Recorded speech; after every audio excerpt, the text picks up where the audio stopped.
tidak diakui oleh orang-orang yang percaya pada Yesus dan firman Allah. Yang kedua, Trinitarianisme itu keberatan tentang Tritunggal hanya karena nama itu, istilah itu tidak ada di dalam Alkitab. Sebenarnya itu tidak substantif. Ya, karena nama itu saja tidak ada, maka ditolak sehingga dikatakan tidak Alkitabiah Tritunggal. Istilah-istilah lainnya, ya misalnya apa? Inkarnasi tidak ada di Alkitab. Tapi apa orang Kristen menolak inkarnasi? Kenapa hanya Tritunggal yang ditolak? Apalagi rapture tidak ada di Alkitab. Tapi semua orang percaya, gereja percaya ada rapture, pengangkatan Yesus. Ya, begitu juga istilah gereja yang paling umum. Kepada orang yang menolak Tritunggal, katanya tidak ada di Alkitab. Ya, tidak ada di Alkitab. Istilah Tritunggal itu memang tidak ada. Jadi, karena tidak ada lalu ditolak tidak Alkitabiah, gereja harus ditolak juga. Karena istilah gereja tidak ditulis di Alkitab. Tapi kenapa setiap gereja ada tulisan gereja? Berarti tidak Alkitabiah. Apalagi second coming dan sebagainya. Tidak ada di Alkitab. Nah, bagaimana kita mau melihat itu? Jadi, seperti kita sudah tahu. Ya, walaupun deskripsinya begini. Walaupun istilah Tritunggal tidak ada di Alkitab, terminologinya, tapi kebenaran Tritunggal itu soal doktrinnya, kalau Tritunggal itu casingnya aja. Mesinnya bukan terminologi itu, mesinnya adalah kebenaran Alkitab yang ada di dalam Tritunggal itu. Isinya Bapa, Anak, Roh Kudus, 3 pribadi, Allah Esa. Nah, dari mana istilah itu muncul? Itu pada abad 3 itu ada namanya Tertullianus. Tertullian itu ya dia ada di abad 2, awalnya di abad 2. Dia memberikan nama tentang Tritunggal dari kata Trinus, kata Latin itu 3 serangkai. Dia sudah melihat isinya. Dari mana isinya? Karena ada salah satu murid Yohanes yang panjang umurnya. Yohanes murid Yesus punya murid namanya Polikarpus. Polikarpus sampai ke abad 2. Dan Tertullian itu ada di abad 2 mulainya. Melihat dokumennya bahwa Tertullian itu belajar atau mendengar berita atau mendengar ajaran Tritunggal dari Polikarpus. Dari mana Polikarpus dapat? Dari Yohanes. Dari mana Yohanes dapat? Dari Yesus. Berarti tidak bisa diragukan. Alhasil, ya, Tertullian itu bukan mengarang istilah Tritunggal. Dia karang istilahnya dari kata Latin itu, Trinus itu, yaitu intinya adalah satu substansi, tapi jamak isinya. Itu Tritunggal itu. Pribadi yang dimaksud. Lalu Athanasius merancang isi. Isinya itu adalah, Athanasius terkenal dengan tesisnya homousia. Homousia. Tulisan biasa. Homousia. Homo itu sama. Usia itu penampilan atau tampakan atau kehadiran. Sehingga diterjemahkan homousia itu Bapa dan Anak itu setara. Itu isi dari Tritunggal. Sehingga Athanasius ya mengumpulkan isi tentang Tritunggal, kebenaran Tritunggal. Lalu Tertullian menyiapkan istilahnya. Jadi orang bilang begini, Tritunggal itu kita tinggalkan. Selain tidak ditulis Alkitab, itu tidak ada di dalam Konsili Nisea. Ini saya kadangkala agak berlebihan, dalam tanda petik, agak keras, agak kasar ngomong. Ini anak SD aja bisa mikir. Ya, pikirannya begini. Tritunggal bukan dicetuskan oleh Tertullian, walaupun istilahnya dia cetuskan. Tritunggal bukan produksi Nisea. Tritunggal adalah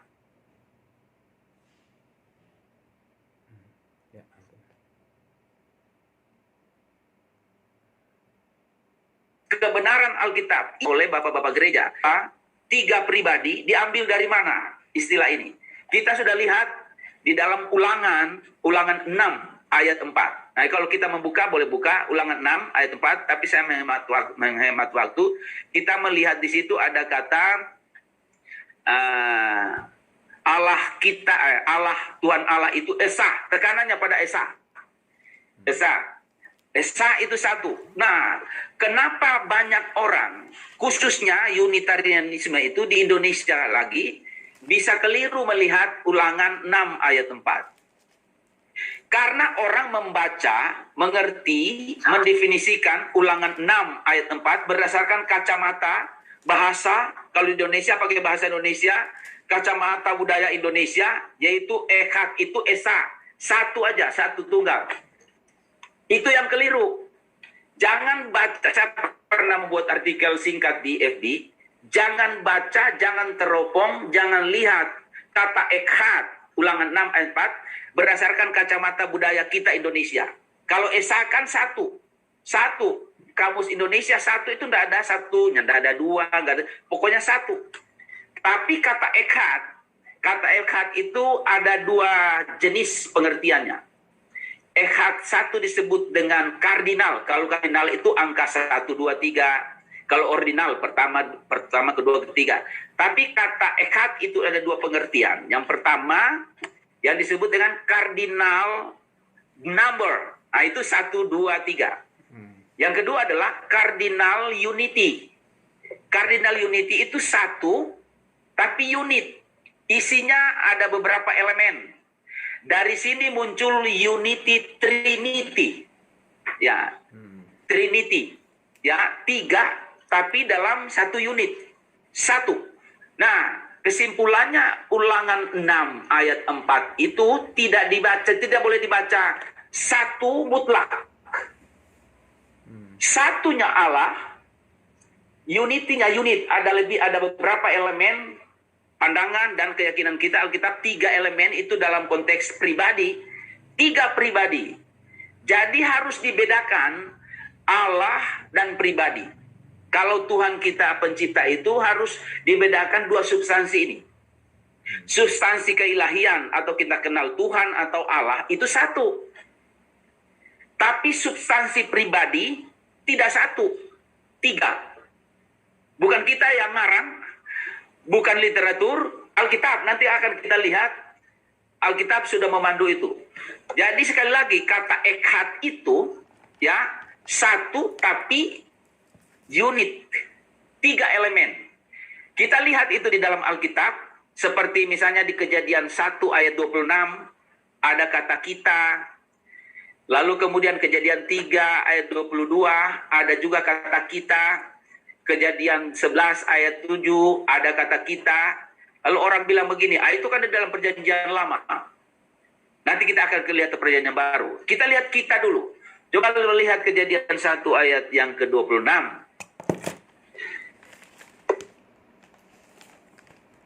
Kalau kata kita di dalam Alkitab, di dalam literatur apa saja, kata kita itu adalah kata ganti orang, kata ganti pribadi.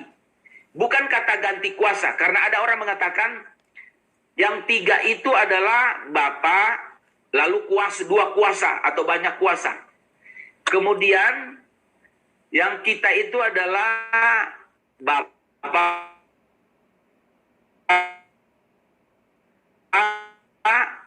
Roh dan malaikat. Yang pertama kata kita ada kumpulan pribadi-pribadi. Kata kita yang dimaksud di sini seperti kita juga bahasa Indonesia. Kalau misalnya ada kita semua di sini, ya kita ini disebut kita atau kami atau kita. Tidak mungkin kuasa disebut kita. Jadi hal pertama kita lihat di sini bahwa tidak cocok kalau mengatakan kita itu adalah Bapa, lalu kuasa-kuasa banyak pada Bapa, sehingga Bapa itu mengajak kuasa itu disebut kita. Tidak tepat. Kita itu adalah pribadi. Yang kedua tentang kita itu di situ adalah pribadi-pribadi yang setara karena mencipta. Malaikat tidak masuk di situ karena malaikat dicipta. Dewa tidak masuk di situ, apalagi pemimpin manapun tidak masuk di situ. Kata kita itu ajakan Bapa, yang masuk adalah pencipta. Bapa pencipta, Yesus pencipta di dalam Yohanes 1 ayat yang ketiga, Roh Kudus juga mencipta di dalam Kejadian 1 ayat yang ke-23 dimuncul di sana. Nah, kesimpulannya di sini kita lihat kita ini adalah pribadi,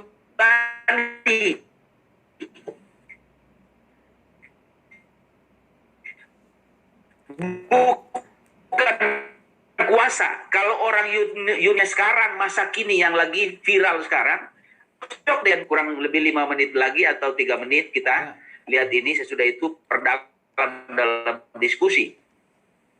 Coba kita lihat satu Bapa membaca Yohanes yang ke-14 ayat 23.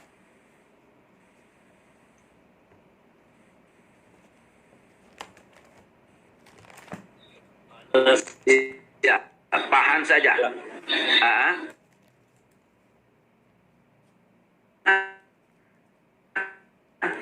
Yohanes 14 ayat 23.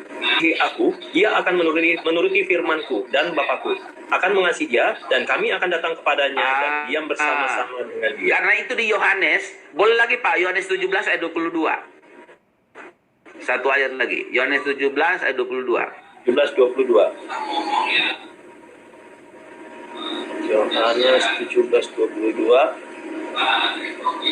Yohanes 17 ayat 22. Dan aku telah memberikan kepada mereka kemuliaan yang engkau berikan kepadaku, supaya mereka menjadi satu, sama seperti kita adalah satu. Tuh, kalau ada mungkin ada apa? Kita tanyakan ini. Kalau Yesus bilang begini, aku dan Bapa. Lalu Yesus simpulkan kami atau kita.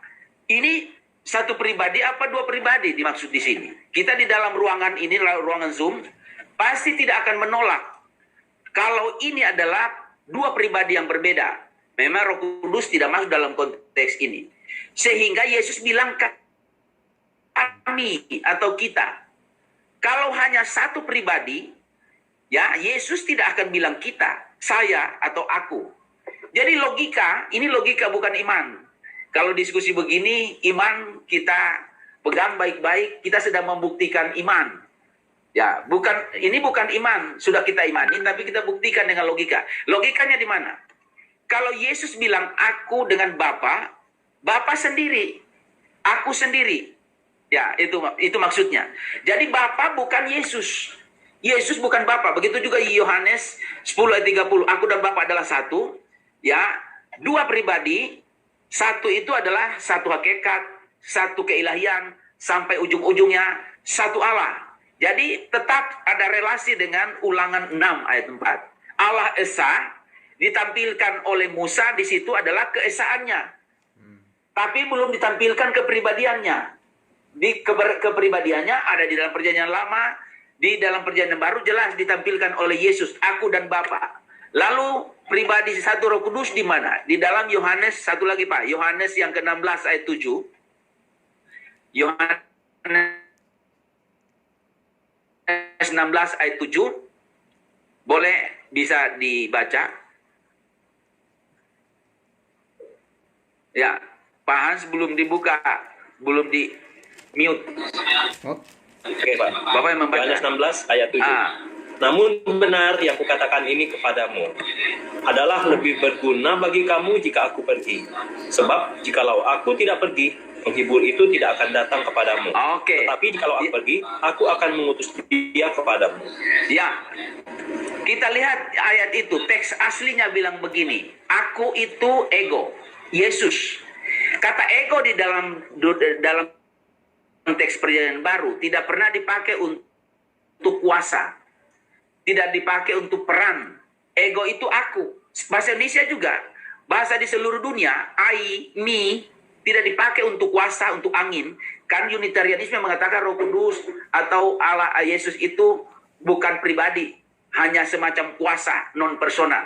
Nggak bisa. Dia sedang bentrok dengan Alkitab. Bukan hanya bentrok dengan Alkitab, dia sedang melawan Yesus. Yesus bilang, I, ego, aku bukan kuasa. dan aku bukan Bapa. Lalu Yesus sebut pribadi ketiga apa? Dia. Kata dipakai autos. Autos itu coba bongkar literatur Yunani, nggak pernah dipakai untuk kuasa, untuk peran. Autos itu adalah orang ketiga. Dia. Jadi itu hanya dipakai oleh orang, dipakai di dalam percakapan kata-ganti orang, berarti berpribadi. Sehingga disimpulkan Esa di dalam Ulangan 6 ayat 4, Musa menampilkan keesaannya.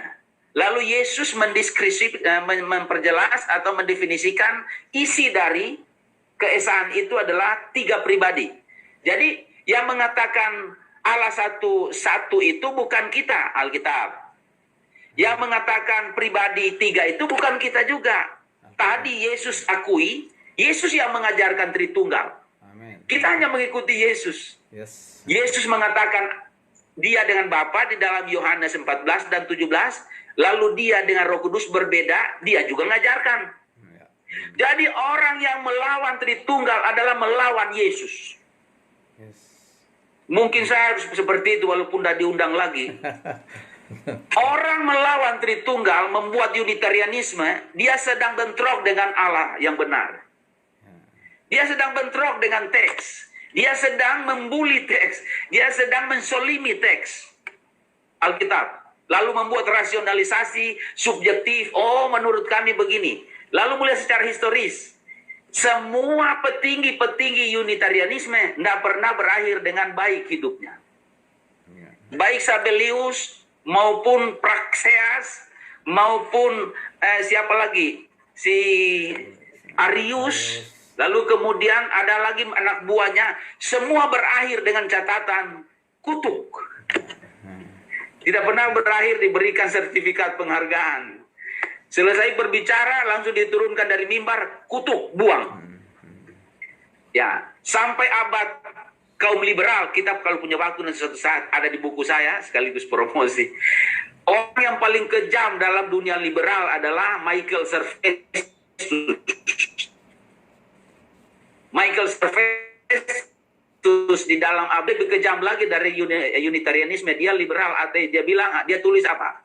Ya, dia tulis tentang judul bukunya kalau tidak salah, bukan tidak salah. Ya, concerning the error of Trinity. Jadi dia bilang Tritunggal itu error. Selama hidupnya dia dari muda sampai tua, dia keliling Eropa, dia teriak apa? Tritunggal error, Tritunggal sesat, jahat amat nih orang. Tritunggal sesat, tidak ada kerjaan. Dia tidak mau kerja, ditawarin kerjaan tidak mau, hanya teriak. Tritunggal error, Tritunggal error, Tritunggal sesat. Dan dia mati mengenaskan, dibuang oleh jemaat menjadi bidat. Dan belum pernah ada tokoh Trinitarianisme, Tritunggal itu dikatakan bidat dalam sejarah. Kita semua mungkin punya kemungkinan menyelidiki teks secara historis. Siapa dia penerus Nicea 35? Ambrosius, Agustinus, Anselmus di abad pertengahan. Lalu kemudian disambut oleh estafet itu oleh trio reformasi yang beken itu. Ya, Calvin, Luther dan Zwingli, dan terus menerus hingga sekarang. Dan pada abad sekarang mulai lagi dibully. Saya membuat semacam kesimpulan sementara. Sekali lagi kita bapak-bapak, saya tidak tahu di sini Unitarianisme atau Trinitarianisme. Trinitarianisme saya sampaikan begini, berbahagialah kita yang megang Tritunggal, bukan literatur, bukan perpustakaan, bukan institusi STT teologi, seminar mengajarkan kita Allah satu tiga pribadi. Tapi Yesus mengajarkannya. Kemudian orang Unitarianisme. Kalau Unitarianisme menolak, engkau dan kalian sedang berhubungan dengan sorga. Sedang bentrok dengan sorga. Sedang bentrok dengan Yesus. Sedang bentrok dengan Alkitab. Ya, okay. Karena Alkitab mengatakan Tritunggal itu ada. Ya. Istilahnya tidak ada. Tapi doktrinnya ada. Bukan Athanasius, bukan Tertullian yang membuat isi itu. Tertullian Athanasius diiluminasi oleh Roh Kudus buat wadah ini. Buat casing ini Tritunggal. Isinya ini. Disampaikan Yesus Rasul dan Alkitab itu dan juga para bapak-bapak gereja. Dan sekarang ada pada kita. Bukti historis yang paling klasik adalah gereja sekarang rata-rata memegang Tritunggal. Ya, memegang Tritunggal. Gereja di Indonesia, sinode besar, Tritunggal pengakuan iman rasulinya. Karena itu saya mengatakan begini, saya tulis tadi sehingga jadi viral juga, ada diskusi di sana. Kalau saya katakan orang kedua saja ya, tapi bukan kita. Kalau Anda Unitarianisme tidak bisa ngerti Tritunggal, itu bukan berarti Tritunggal salah. Jangan seret Tritunggal ke ruang keterbatasan Anda, lalu mengatakan Tritunggal itu tidak Alkitabiah hanya karena Anda tidak sanggup memahami Tritunggal. Okay. Tritunggal tidak gantung pada kemampuan kita mengerti. Tritunggal adalah ajaran Yesus, adalah hati Yesus, nafas Yesus. Kalau kita tidak ngerti Tritunggal, bukan berarti Tritunggal itu robah. Ya.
Baik Pak Willy. Ya, saya sudah selesai Pak Dos. Ya, puji Tuhan, terima kasih. Suatu penjabaran yang luar biasa, lebih dari 20 menit ya, hampir 30 menit, tapi tidak apa-apa. Jadi kita luar biasa.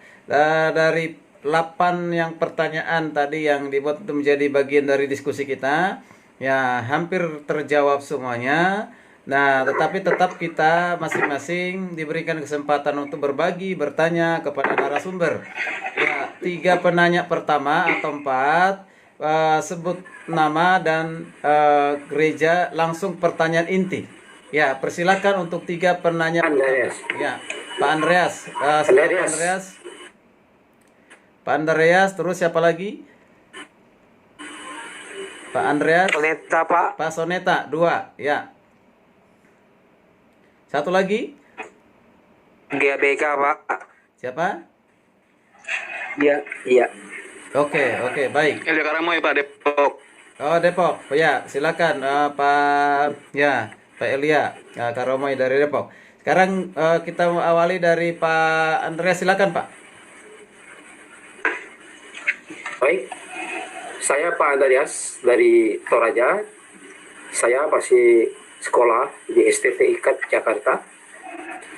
Sebenarnya saya bukan bertanya, mungkin membagi pengalaman juga. Pertama kita ingat bahwa dalam Matius 22, Yesus menyimpulkan menggunakan akal budi. Nah, akal budi harus dipakai. Jadi kita pilih dulu antara dunia dan Allah.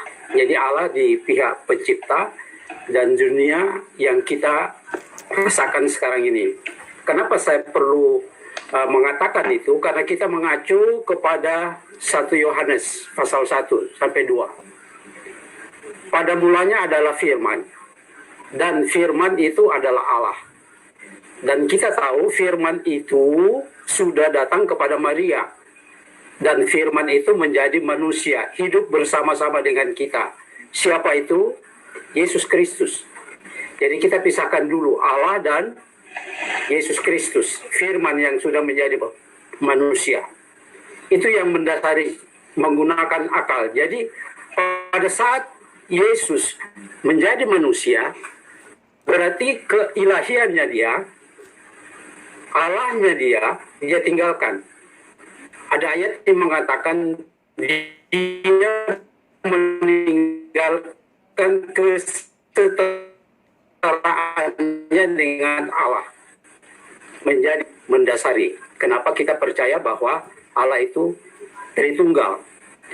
Setelah tugas Tuhan Yesus selesai, kita tahu bahwa dia katakan di dalam Kisah Para Rasul pasal 2, Aku akan pergi kepada Bapa dan akan mengirim penolong, yaitu Roh Kudus. Roh Kudus kita tahu dia berkarya, dia juga sedih, dia menangis. Berarti ini satu pribadi. Kalau dia bukan satu pribadi, berarti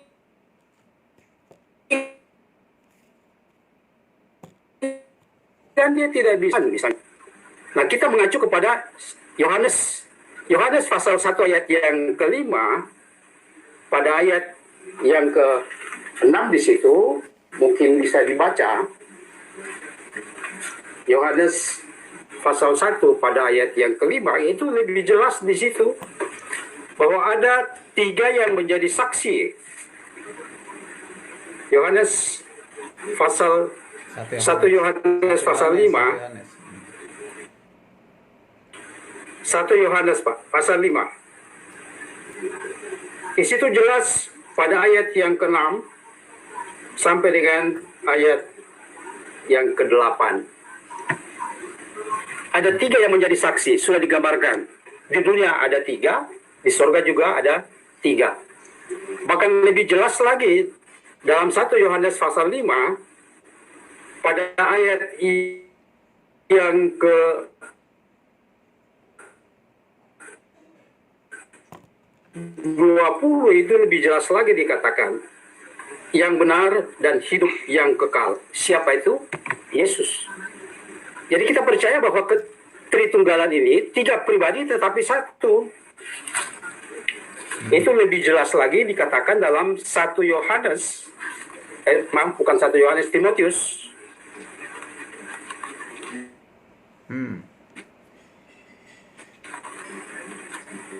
Di situ dikatakan, karena Allah itu esa dan esa pula dia, yang menjadi pengantara Allah dan manusia, yaitu manusia Kristus Yesus, yang telah menyerahkan dirinya sebagai tebusan bagi semua manusia.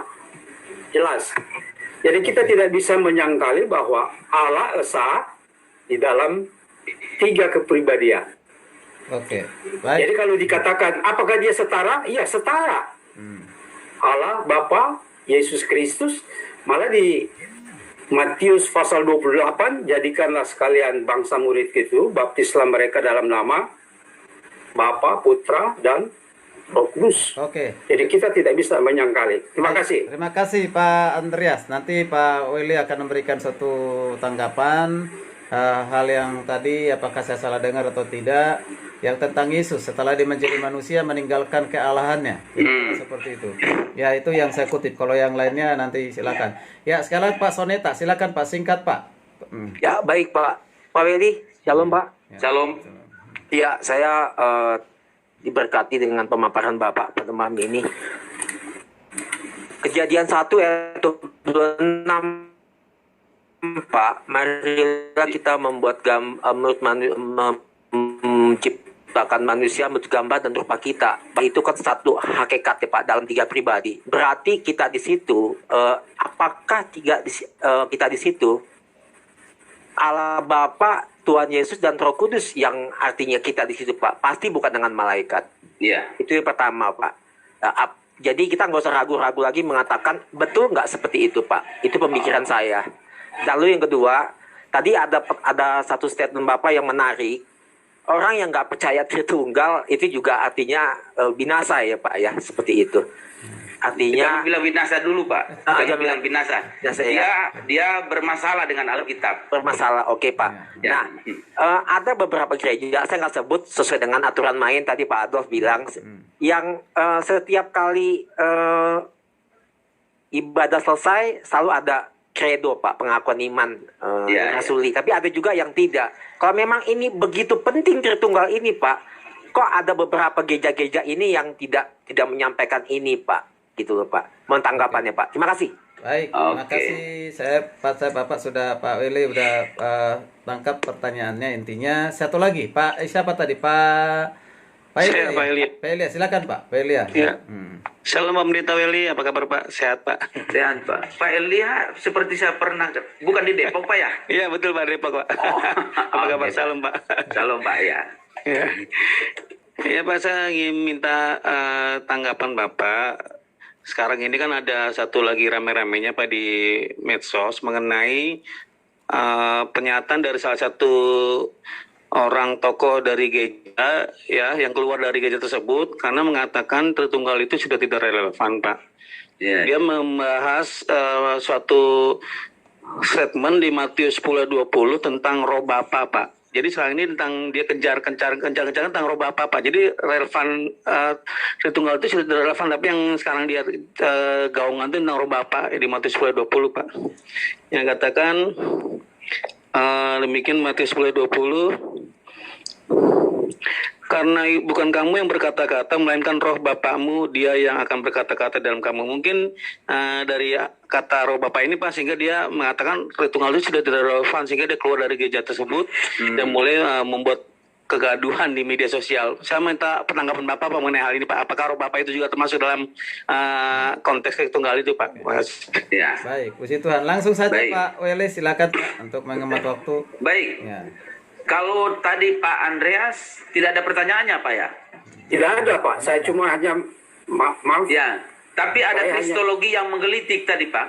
Ya, Jadi kalau Bapak sampaikan bahwa Yesus waktu dia jadi manusia sudah tidak lagi Allah, dia keluar Allahnya. Nanti ada bukan keluar Allahnya. Kita lihat dalam Filipi pasal 2 aja Pak. Bukan Allahnya di situ. Statementnya gimana Pak? Statementnya Ya. Bapak kalau soal Yesus jadi manusia, Tuhannya, keilahiannya masih ada atau tidak ada? Oh, keilahian masih ada Pak. Kan bukti-bukti konkretnya menyembuhkan orang. Oke, nah. Waktu dia disalib, dia masih Tuhan gitu. Iya, dia kan masih Tuhan, tapi Oh, dia berarti tadi sebagai salah. jasmania. Oke. Berarti tidak ada masalah kalau Ya, begitu. oke. Tidak ada masalah, ini yang Oke. ayat 2 Pak. Oke. Pasal 2. Filipi Oke. pasal 2. Coba Ya, kita ayat lihat 6 kan, sama-sama ayat Pak. 6-7 dia. Iya. Sudah, Ya, ya. sudah. Oke Pak, baik. Oke, Pak. Yuk. tidak ada masalah. Ya. Yang berikut Pak Soneta Pak ya. Ya Pak. Pak Soneta. Ya, sampai lupa. Yang pertama ada 2 pertanyaan Pak tadi. Intinya aja Pak. Inti. Bapak klik intinya. Ya, yang di Kejadian 1 ayat 26 itu Pak. Ya kita Oke. Kata kita. Oke. Kejadian 1:26 itu pribadi. Ya, itu pribadi. Apakah pribadi untuk malaikat dan seterusnya dan seterusnya. Kalau dalam grammar ini pertama, dalam grammar Ibrani ada nama gaya bahasa ajakan, kohortatif namanya. Ajakan kepada Yang setara. orang pertama jamak. Ya.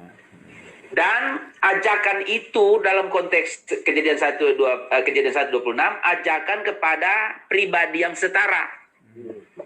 Jadi sudah pertama itu kata kita itu adalah pribadi. Kita sudah tolak Unitarianisme sebab Unitarianisme adalah mono, satu pribadi. Nggak cocok dengan kata kita. Tanyakan kepada seluruh dunia bahasa apa saja. Namanya kita itu bukan satu, lebih dari satu. Ya. Nah, ini diperkuat dengan gaya bahasa tadi. Kohortatif itu. Kohortatif itu ajakan kepada yang jamak. Jamak itu kita tadi. Yang dimaksud jamak ini bukan Bapa, malaikat tadi ya. Bukan juga Roh Kudus, tapi Bapa, Anak, Roh Kudus. Kenapa? Setara. Setaranya apa? Melakukan pekerjaan yang tidak bisa dibuat oleh malaikat, tidak bisa dibuat oleh dewa, tidak bisa dibuat oleh pemimpin apapun, tidak bisa dibuat oleh tokoh-tokoh Unitarianisme, itu termasuk hanya dibuat oleh 3 itu. Karena itu Bapa mengajak kepada sesama yang setara. Yaitu apa? Mengerjakan apa? Mencipta. Ciptaannya itu juga disebut ex nihilo. Kata bara di Kejadian 1 ayat 1 itu mencipta dari yang tidak ada menjadi ada. Begitu juga manusia dari tidak ada menjadi ada. Karena itu karya itu hanya dikerjakan oleh tiga pribadi setara. Bapa, Anak, Roh Kudus. Di perjanjian lama ada enggak itu? Tiga pribadi itu bisa dikenal? Bisa. Roh Kudus di ayat 3, ayat 2 itu 3. Lalu Yesus di mana? Yesus di dalam perjanjian lama, itu dalam kristologi itu tampil dalam istilah dari beberapa konsep, itu disebut dengan antropomorfe.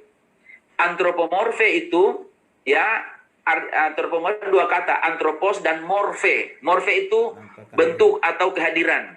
Kalau kita punya waktu, kita lihat di dalam Kejadian 18. Coba Pak, lebih kita bisa buru-buru melihat ayat itu. Itu pribadi kedua. Karena pribadi pertama itu tidak pernah menampilkan diri. Antropomorfe. Coba membaca ayat 2 Pak, Kejadian 18. Kejadian 18. Firman Tuhan. Ayat 2. Ketika ia mengangkat mukanya, ia melihat 3 orang berdiri di depannya. Sudah dilihatnya mereka, ia berlari dari pintu kemahnya menyongsong mereka. Lalu sujudlah ia sampai ke tanah. Oke, itu disebut antropomorfe, itu adalah ya Allah mengambil rupa. Nanti kita lihat pribadi siapa itu. Pokoknya antropomorfe terjemahannya adalah definisinya Allah mengambil rupa manusia. Di situ terlihat 3 manusia Pak ya. Betul Pak. Untuk membuktikan 3 manusia itu di ayat 8. Itu manusia, bukan malaikat. Bukan, artinya dilihat itu manusia. Itu disebut antropomorfe. Ayat 8, intinya saja. Mereka makan. Ya. Ayat 8 itu mereka makan. Lalu kita lihat 3 orang itu, salah satu dari 3 itu di ayat 10. Ya. Firman-Nya. Firman-Nya. Nya kalau huruf besar itu tidak ada yang lain. Ya. Berarti Tuhan. Ya. Salah satu dari 3 orang itu berfirman soal menubuatkan Ishak lahir. Siapanya itu? Kalau ini Bapak baca. Ayat 33 Pak. Minta tolong Bapak baca. Ayat 33. Ayat 33, lalu pergilah Tuhan setelah ia selesai berfirman kepada Abraham, dan kembalilah Abraham ke tinggalnya. Lalu pergilah yang berfirman tadi apa? Nama dikatakan di situ Yahweh. Yahweh, ya. Tuhan. Lalu 2 orang, masih ada 2 orang. Siapa 2 orang tuh? Pasal 19 ayat 1. Kedua malaikat itu tiba di Sodom pada waktu petang. Jadi tadi tampilnya 3 orang. 1 itu mengambil rupa manusia, antropomorfe. Itulah pribadi. Nah sekarang pribadi kedua, ketiga, ke pertama. Pertama belum pernah orang lihat dan belum pernah mengambil rupa. Karena itu Yesus di dalam Yohanes 1:18 berkatakan tidak ada orang yang bisa melihat Bapa. Di dalam Yohanes 6 ayat yang ke 64 juga 46 mengatakan bahwa tidak ada orang yang bisa melihat Bapa. Siapa yang melihat aku, dia sudah melihat Bapa. Jadi Yahweh di situ adalah penampakan atau pengambilan rupa manusia dari oknum kedua. Itu Yesus, Pak. Ya, Pak, Itu apakah ini yang dikatakan juga teofani atau kristofani, Pak? Teofani itu boleh saja, tapi teofani khusus. Theo itu Allah, fani itu paino. Paino itu penampakan Allah dalam karakter-karakter alam, seperti gemuruh. Pada malam hari ada api, pada siang hari ada awan, ada suara, dan seterusnya. Itu masuk kategori teofani. Tapi kalau antropomorfe itu pengambilan rupa manusia, bentuk manusia. Itu antropomorfe, menjelaskan tentang pribadi kedua itu. Sedangkan pribadi ketiga, Roh Kudus, ada di dalam Yesaya 63 juga ayat 10-11. Ada Roh Kudus. Jadi dalam perjanjian lama orang bilang begini, ya itu kata kita di perjanjian lama kan tidak ada bukti pribadi itu ditunjukin. Siapa bilang tidak ada bukti?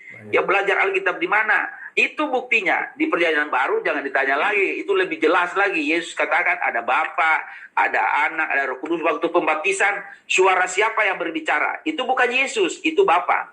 Ya. Yesus yang dibaptis, Roh Kudus turun dalam bentuk burung merpati. Masing-masing. Karena itu dapat disimpulkan, Alkitab yang menyimpulkan, Bapa itu bukan Yesus.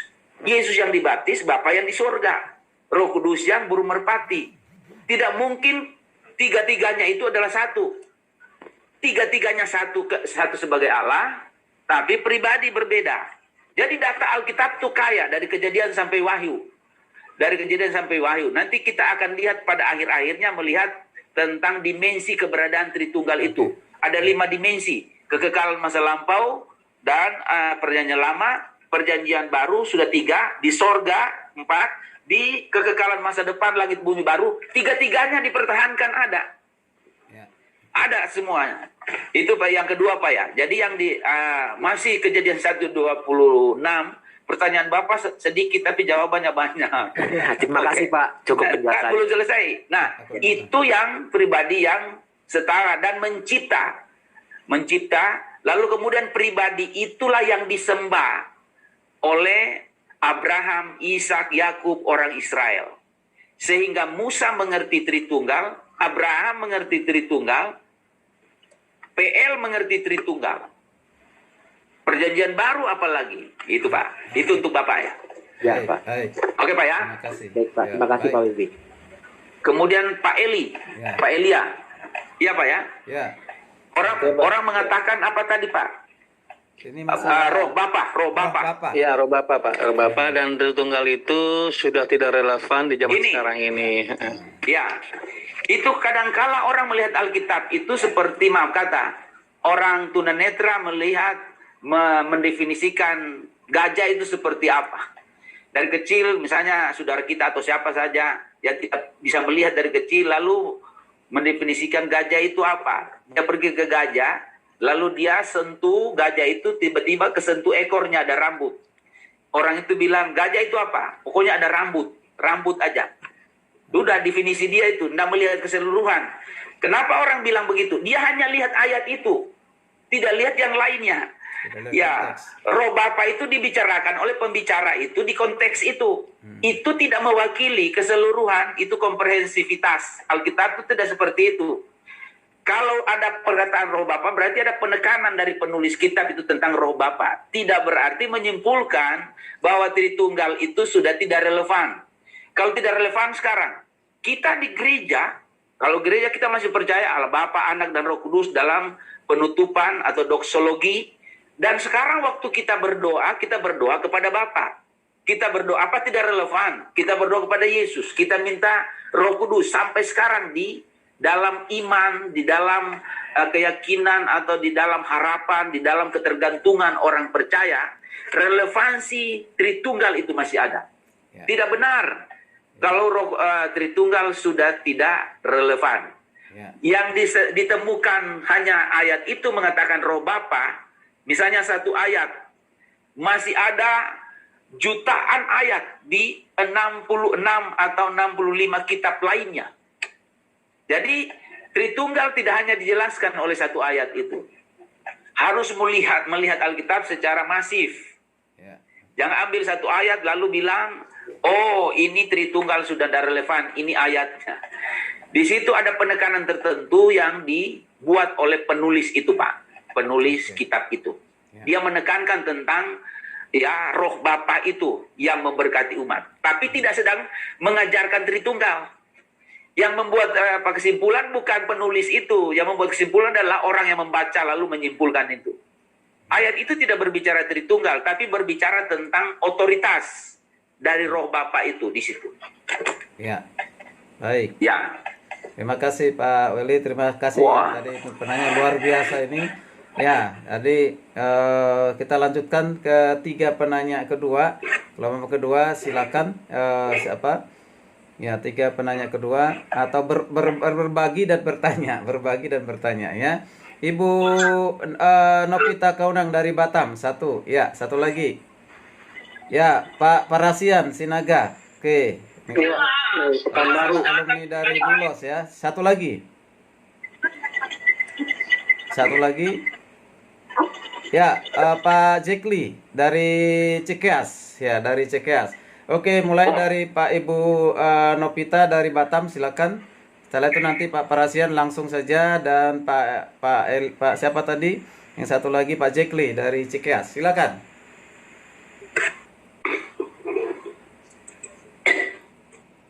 Ibu Novita mau itunya mute-nya dibuka dulu. Ibu Novita Kaunang. Volume dibuka. Oke, sudah. Ya. Shalom, selamat malam Pak Weli. Ya. Selamat malam. Ya, saya mau bertanya sesuatu yang mengganjal saya tentang statement ya atau satu ya dari seorang hamba Tuhan yang berkata bahwa Roh Kudus itu memiliki gender. Apakah itu benar? Dan yang kedua, apakah Roh Kudus itu bisa bercumbu dengan manusia? Oke, itu saja yang jadi pertanyaan saya. Saya penasaran soalnya. Terima kasih, Pak. Pertanyaan yang bagus. Ya, Ibu tadi perkenalkan namanya dari gereja mana, Pak? Bu, Oh, saya Novita Kaunang dari Gereja Kingmi Batam, Pak. Oke, baik. Kingmi. Ya, silakan Pak Rasian. Ya, Pak Rasian, kalau nggak salah alumni dari Dulos, nggak salah beliau ini. Ya, silakan. Pertanyaannya diingat Bu ya. Ya, silakan Pak.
Ada orang tertentu mengambil perjanjian lama karena Roh Kudus feminin, maka seolah-olah Roh Kudus diperlakukan seperti wanita.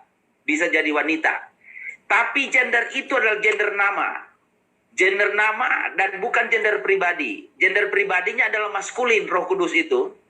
Kalau kita lihat di dalam Yohanes 16 ayat 7, Yesus bilang apa? Kalau dia datang, kata dia autos, itu maskulin. Itu menunjuk kepada keperkasaan. Gender jangan dihubungkan dengan seperti gender manusia, biologis, bukan. Gender itu menunjuk kepada karakter. Karakter dari pribadi itu. Jadi kesimpulannya yang diambil orang tentang Roh Kudus itu wanita, itu karena gender nama tadi, ruah itu feminin.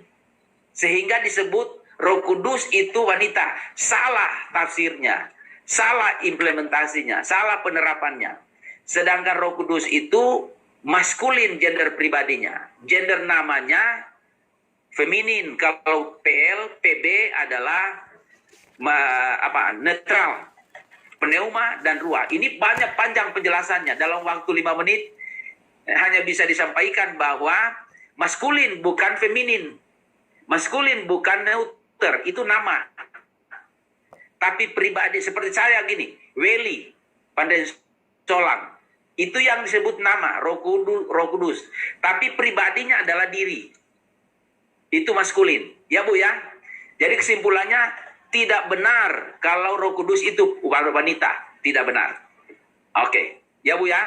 Nanti telepon saya lagi Bu kalau perlu penjelasan lebih dalam tentang gender. Sekarang yang kedua. Ya, Yang kedua. Ya, satu dulu Pak, ingatin saya apa pertanyaannya yang satu tadi. Pak Parasian tadi pertanyaannya ulang singkat Pak. Itu Pak Parasian masalah tadi Eh, karena saya nggak dengar keputus ada jangan menghakimi. Ada kalau nggak saya dengar gitu menghakimi ada. Oh, itu Ya, itu oke. usulan, itu usulan saja. Lalu yang kedua pertanyaan Ya. terakhir masalah kitab yang Memang kita roh itu sepertinya roh itu kok sepertinya banyak sekali gitu. Ada 7 roh di perjanjian Ya. Wahyu dan yang lain. Oh, Ya, oke. Ya. itu Pak Parsian. Itu Bapak klarifikasi dulu Pak pertanyaannya. Silakan. Singkat Pak, silakan. Iya, ya. Intinya saja Pak, intinya. Intinya sebenarnya ada 3 tadi. Yang pertama itu pertanyaan terhadap kita kaum Trinitarian. Oh, itu sudah. Usul itu berarti betul kita jangan bilang sesat mereka. Itu tuh. Ya. Enggak, yang Ya. maksudnya pertanyaannya yang Kejadian 1 ayat 26. Oh, oke. Jadi di Kejadian 1:26 yang berkata kita, tapi di Kejadian 1 ayat 27 justru jadi Baik. gambarnya, Oke. bukan Oke. gambar kita. Ya. Jadi Oke, orang Unitarianisme mengatakan bahwa kita tidak konsisten. Di ayat 26 katanya jamak. Sedangkan di dalam ayat 27 tunggal. Itu yang salah. Saya mengatakan begini. Kalau ayat 26 itu berbicara totalitas pribadi. Jamak. Tapi di dalam dalam ayat 27 sudah keesaan dan kepribadian. Kepribadian dulu nih. Dilihat dari mana pribadi. Tetap jamak di dalam 27. Dari kata apa? Elohim. Im itu bukan kata tunggal. Itu kata jamak. Elohim. Im itu jamak. Jadi 3 kita yang di ayat 27 di bawah di ayat 20 kita di ayat 26 ke bawah sampai ayat 27 Elohim. Tapi ketika menyimpulkan dia sudah tidak menggunakan kepribadian. Tapi sudah menggunakan tunggal, berarti menggunakan apa? Keesaan. Keesaan. Allah itu esa sehingga dicipta sesuai dengan gambarnya. Sudah tunggal. Berarti menunjuk kepada keesaan. Sebab itu dari tadi saya waktu memaparkan harus bedakan keilahian esa itu dengan kepribadian. Kalau kepribadian itu jamak di ayat 27. Jadi orang melihat jamak itu hanya di ayat 26. Orang biasanya melihat jamak itu hanya ayat di 26 karena ada kata kita. Sedangkan di ayat 27 juga jamak. Kata Elohim itu jamak. Kalau ada yang buka Ibrani coba buka sekarang. Saya berani taruh itu jamak. Elohim, im itu kalau di dalam bahasa Inggris misalnya book itu tunggal, books. Pak Robert tahu sekali itu. Books itu jamak. Nah, im itu adalah S dalam Inggris, dalam kata benda. Jadi im itu jamak. Kata benda Elohim itu jamak. Waktu dia mengatakan Allah mencipta, Allah itu jamak. Satu tapi berpribadi tadi, im. Waktu dia mengatakan dicipta sesuai gambarnya. Nah, waktu mengatakan gambarnya, nya itu tunggal. Berarti sudah menekankan keesaan keilahian. Jadi kesimpulannya, di ayat 26 berbicara totalitas kepribadian, jamak, 3. Sedangkan di ayat 27 ditampilkan kepribadian tetap ada, diwakili oleh im, 3. Tapi waktu membuat kesimpulan sudah seperti dirinya. Sudah menunjuk kepada keilahian kan, bahwa di dalam 26 saja jamak, di dalam 27 tunggal. Enggak. Coba lihat hari ini atau besok kata Elohim itu jamak. Tapi waktu menyimpulkannya nya itu berarti sudah satu. Allah kita satu bukan 3. Pribadinya yang 3, Allahnya yang 1. Karena itu maaf kata ya, saya harus mau ngomong begini. Melihat Alkitab itu jangan subjektif. Jangan menurut kamus biasa. Lihat teks aslinya itu. Kesimpulannya tidak bertentangan, Pak. Di dalam ayat 26 hanya menekankan kepribadian, pribadi 3. Sedangkan di ayat 27 pribadinya 3 tapi tidak diungkapkan. Ada di dalam kata Elohim. Waktu menyimpulkan mencipta manusia seperti gambarnya, sudah keilahiannya. Itu yang dimaksud, Pak. Ya, Pak. Oke, Tunggu, itu Pak. Karena memang saya bahasa Ibrani tidak terlalu paham, Pak. Tapi kalau saya lihat dalam bahasa Inggris, dia pakai kata his, Pak, bukan their. Kalau seandainya dia jamak, pasti bahasa Inggris their, Pak. Tapi itu dalam bahasa Inggris his, tunggal, Pak. Itu maksud saya, Pak. jangan his itu keesaannya. Tapi jangan lihat kosakata di Inggris. Lihat Ibraninya, karena Roh Kudus menulis itu pakai Ibrani. Karena itu Inggris itu adalah transmisi terjemahan. Ada dua transmisi. Transmisi salinan dan transmisi terjemahan. Semua bahasa non-Ibrani Yunani ya tidak bisa kena secara 100%. Sebab itu jangan lihat kemarin diskusi dengan kelompok Unitarianisme, melihat cukup dari Lai. Lai tidak salah. Lai sudah melakukan yang terbaik bagi kita. Tapi ya coba lihat misalnya di dalam Yesaya 6 ayat 8, siapa yang akan kuutus untuk aku? Bukan aku sebenarnya, dikatakan di sana lenu. Siapa yang siapa yang kuutus untuk kami? Lenu. Itu begitu juga di dalam Kejadian 1:27. Im itu, pegang aja itu Pak. Im itu adalah kata benda jamak. Ya. Kalau nanti tanya aja ke pengajar, kalau misalnya pengajar Ibrani, atau nanti saya WA malam ini. Kalau im itu jamak, tapi waktu menyimpulkan menciptakan manusia sudah bukan kita dipakai, tapi tunggal, segambar dengan dia. Itu berbicara apa? Malah melengkapi, berbicara tentang keesaan. Kalau dalam Kejadian 1:26 berbicara tentang kepribadian. Tapi di dalam ayat 27 berbicara tentang kepribadian dan keesaan. Ya. Dari kata Elohim. Ya. Ya. Ini yang disebut eksegesis. Baik. Ya. Jadi kita lihat dari teksnya. Itu yang pertama, pertanyaan Bapak ya. Yang kedua itu Pak. Ya, nanti Bapak tanya lagi kalau masih. Ya, Apa Pak? Ya, itu yang kedua. Yang tadi kedua itu, sekarang yang ketiga. Dan yang ketiga adalah Roh Kudus. Ya, Roh Kudus. Ada Ketiga adalah Roh Kudus. 7 roh di Roh Kudus, lihat. Roh Kudus itu dikatakan di sana roh 7. Bukan 7. Yang pertama angka sempurna yang tampilkan. Yang kedua yang 7 itu adalah itu gaya bahasa yang dipakai Yohanes dalam menulis itu. Ketujuh roh itu berarti roh yang ada di 7 jemaat. Ya. Bukan 7 roh, bukan 7 digit. Dan akan bertentangan dengan roh itu hanya satu, roh kudus hanya satu. Hanya pribadi itu ada di dalam 7 jemaat. Karena itu di dalam Wahyu itu ada yang disebut dengan literal simbolik. Misalnya jemaat disebut kaki Dian. Lalu kemudian coba melihat di dalam ada bahasa-bahasa seperti itu. Kejadian Wahyu 1:20. Wahyu 1:20 ada bintang-bintang, padahal bintang itu menunjuk kepada gembala-gembala. Ya, gembala-gembala. Lalu 7 roh itu bukan berarti 7 biji atau 7 pribadi roh, bukan. Ya, oke. Bukan, tapi roh itu diutus ada di dalam 7 jemaat. Itu sebabnya begini cara hermeneutik Alkitab. Jangan subjektif, jangan melihat ayat itu ketika melihat 7 roh, jangan langsung dari kita mengatakan, oh berarti 7. Lihat maksud dari penulis itu, Yohanes apa maksudnya? Bahasa apa yang dipakai? Bahasa literal atau bahasa simbolik?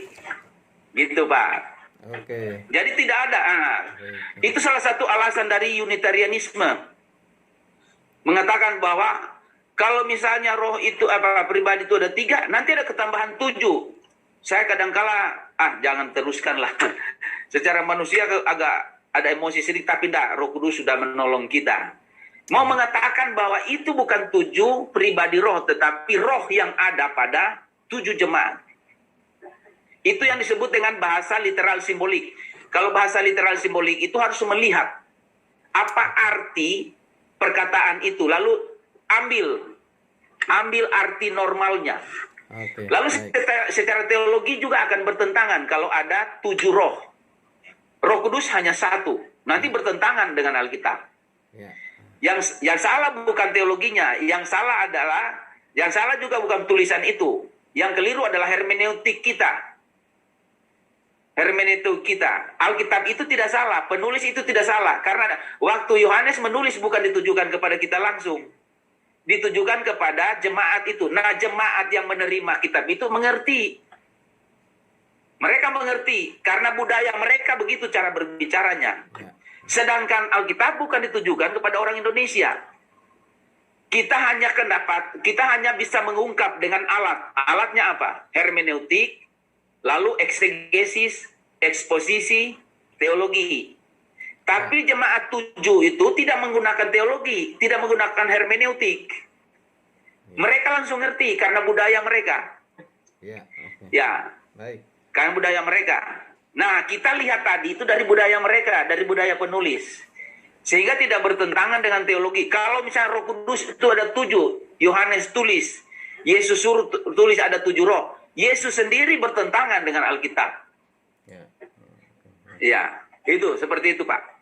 Baik, terima kasih Pak Weli. Satu lagi tadi Pak Jeki, Ya. masalah bagaimana menjelaskan pribadi kepada yang non Muslim atau bukan orang percaya. Oh, Masalah, ya. masih pertanyaan paparasiannya? Bukan, sudah dengan Pak Jekli Pak, Pak Jekli. Oh, Pak Jekli, Pendeta Jekli dari Cikias. iya. Ya, boleh Pak diulang persingkat Pak Jekli, pertanyaan saya lebih Ya singkat aja Pak, intinya. intinya.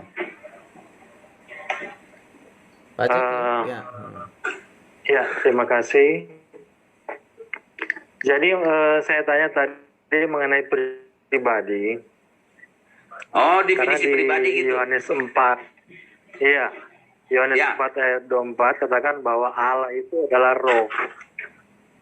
Jadi kalau kita mengatakan bahwa Allah itu adalah pribadi, ya akan tabrakan dengan firman Tuhan yang mengatakan bahwa Allah itu adalah roh.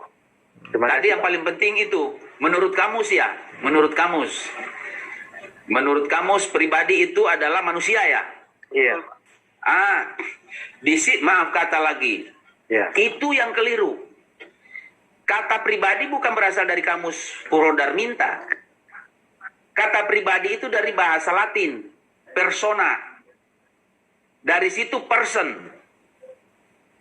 Indonesia baru menerjemahkannya. Bukan bahasa Indonesia pribadi. Dari kata persona. Persona artinya substansi. Substansi yang punya jiwa. Itu pribadi. Substansi yang punya jiwa itu, secara psikologi, jiwa itu punya 3 unsur. Akal, perasaan, kemauan. Kemauan atau kehendak. Itu dia pribadi. Jadi pribadi itu bukan manusia.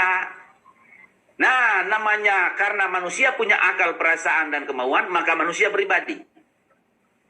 Jangan batasi di manusia. Ada lagi definisi ilmu pendidikan, pribadi adalah substansi yang punya tubuh. Itu juga repot.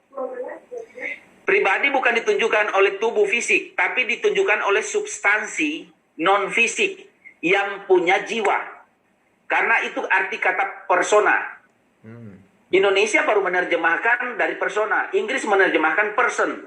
Jadi Latin dulu, baru Inggris, baru Indonesia. Aslinya bukan Indonesia. Aslinya bukan di kamus bahasa Indonesia. Aslinya di persona. Nah, persona adalah substansi berjiwa, punya jiwa, punya nefes, punya psike. Ya. Nefes psike itu unsurnya adalah akal, perasaan, kemauan. Otomatis dari sini kita dapat penjelasan tentang pribadi. Yaitu pribadi yang punya unsur jiwa. Manusia sebut pribadi. Bapa tidak punya tubuh, tapi punya kemauan, perasaan, dan akal. Alkitab menjelaskan itu. Itu pribadi. Yesus punya perasaan, kemauan, dan akal. Pribadi. Roh Kudus tadi ada, kalau tidak salah Pak Andreas mengatakan bahwa punya perasaan, bisa didustai, bisa didukakan, perasaan, akal, dan kemauan. Itu pribadi. Itu yang disebut pribadi, Pak. Jangan lihat pribadi dari kamus Purwodarminta. Salah kita, kawan. Ya. Ya. Oke, sudah jelas Pak Jekli ya? Sudah Pak? Oke, baik. Ya, sebelum kepada yang lain, tadi ada Pak Elia dari Depok, nampaknya belum puas dengan jawaban tadi Pak, karena belum katanya. Silakan Pak. Ya. Coba baca ayatnya, Pak. Bapak baca ayat. Ya. Saya baca dulu Pak ayatnya Pak di Matius 10 ayat 20 Pak. Ya. Matius 10 ayat 20.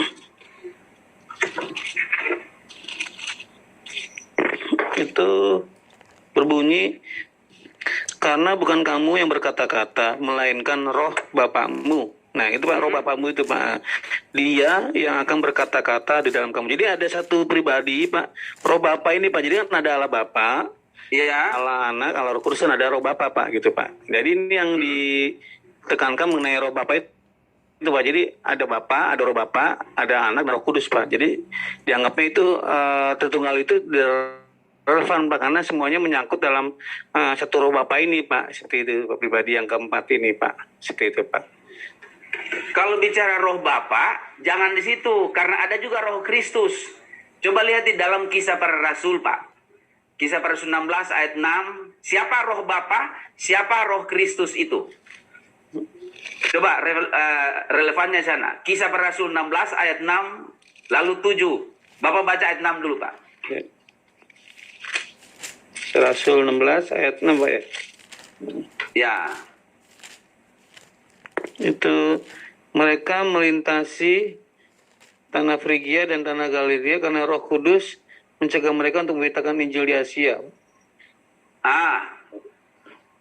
Kemudian Terus itu ayat berapa? 6 Pak, 6. Ada roh Kristus enggak, Pak, di situ? Ada. Yang ayat 7. Tetapi Roh Yesus. 7, dan setibanya di Misia mereka mencoba masuk ke daerah Bitinia, tetapi Roh Yesus tidak mengizinkan mereka. Nah, ingat, Roh Kudus di ayat 6 dan 7 Roh Kristus itu sama. Roh Yesus Pak. Sama. Di dalam perjanjian lama ada Roh Allah, Roh Yesus ya. Iya. Yesus ya Kristus. Jadi di dalam ilustrasi dulu, kisah 16 ayat 67 itu Roh Kudus dan Roh Yesus atau Roh Kristus. Itu bukan Yesus, tapi Roh Kudusnya. Dipakai istilah genetif Roh Yesus. Dalam perjanjian lama juga hanya 2 kata Roh Kudus dipakai. Kadang-kala ada roh dipakai Roh Allah, Roh Tuhan, Rohku. Di perjanjian baru Matius Roh Bapa.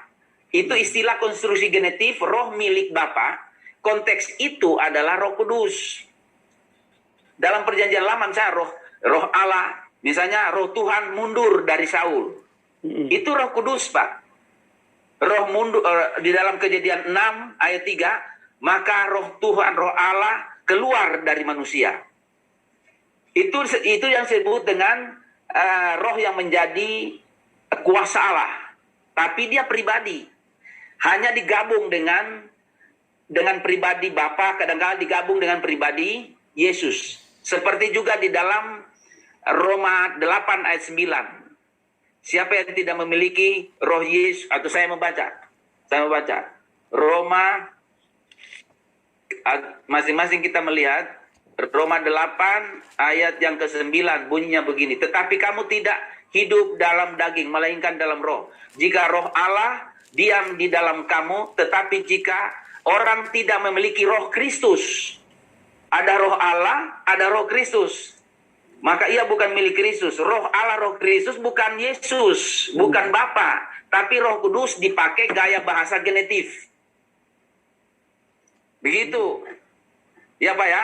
Ya Pak. Begitu juga dalam Kisah Para Rasul. Ya, Roh Kudus melarang mereka pergi ke ke Troas. Tapi harus pergi ke Filipi. Setelah disenyalir, itu adalah roh Yesus, roh Kristus. Itu Roh Kudus. Jadi Roh Kudus itu ada bahasa genetif digabung dengan pribadi lain. Roh Allah, roh Tuhan, roh Bapa, roh Kristus. Tapi ada terminologi independen, istilah otonom, Roh Kudus, Roh Kudus. Ya. Nah, di dalam perjanjian lama hanya 2, di Yesaya 63. Dalam perjanjian baru karena Roh Kudus sudah turun secara pribadi, banyak istilah independen Roh Kudus. Tapi kadang-kala masih menggunakan versi perjanjian lama, Roh Tuhan, Roh Bapa, Roh Allah. Kesimpulannya itu Roh Kudus, Pak. Oke. Baik. Ya, Pak ya.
Yesus, anti Roh Kudus. Dan saya hampir sepaham dengan Pak Weli. Dan memang pada akhir hidup orang-orang yang menentang Tritunggal ini, kasihan sekali. Ya, Salibkan dia. bahasa Papuanya itu disebut lepuh.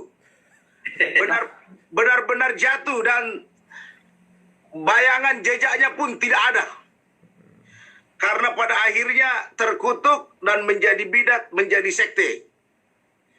Jadi apa yang diambil oleh ketua sinode kami dengan departemen teologianya, kami merasa bahwa kami di covering, kami diberi perlindungan dan menguatkan pejabat yang macam-macam ajarannya, lebih baik cepat sadar dan bertobat. Haleluya. Ya, harus satu macam saja.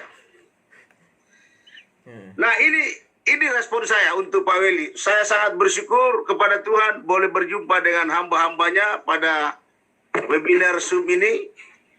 Nah, pertanyaan saya sekarang adalah, dalam menjelaskan secara sederhana Tritunggal ini untuk jemaat awam, kira-kira Pak Weli punya resep apa soal Tritunggal dalam bahasa konkret kita, lepas dari perdebatan kecil tadi, mau pribadi mau apa, bagaimana menjelaskan secara awam Tritunggal ini sehingga mereka itu nyangkut dan tidak diboncengi lagi oleh tadi liberalisme, arianisme dan segala macam lainnya. Oke. Ya, ini mungkin pertanyaan untuk Pak Weli. Terima kasih Bapak, Tuhan memberkati. Baik Pak, langsung saja Pak. Terima kasih. Silakan Pak Weli, langsung saja Pak, lalu nanti kita tunggu pertanyaan kedua. Oh, langsung, ya. Jadi, kalau menjelaskan ke jemaat dalam hubungan apa, kebutuhan apa, kalau menginjil, tadi jemaat berarti sudah dalam Yesus. Kalau untuk menginjil, untuk orang yang belum terima Yesus, jangan pakai materi Tritunggal, Pak. Bisa mual orang yang diinjili. Jangan pakai konsep kristologi atau soteriologi. Ini makanan keras, makanan batu dikunyah oleh orang-orang usia 20-an sampai 30. Dalam pembinaan baru. Nah, kalau misalnya di jemaat mau terjemahkan paling dekat, kalau misalnya matahari itu ada panas, ada sinar, ada terang, itu sudah umum. Tapi yang paling dekat adalah istilah echad itu dipakai di dalam Kejadian 2 ayat 23, 24 dan diulangi Yesus soal pernikahan. Di dalam Matius 19 ayat yang ke-6. Itu kata mereka bukan dua di dalam Kejadian 2 23 24, maka meninggalkan orang tua mereka lalu bersatu dengan istri. Kata satu itu echad dipakai. Jadi di sini, ini ilustrasi yang paling dekat mengerti jemaat adalah kalau kita menikahkan pasangan suami istri. Waktu mereka bukan dua. Suami istri berapa pribadi, Pak? Dua kan? Bapak setuju dengan saya, dua? Tapi mereka bukan dua, tapi satu. Bagaimana dua satu? Satu itu bukan pribadinya.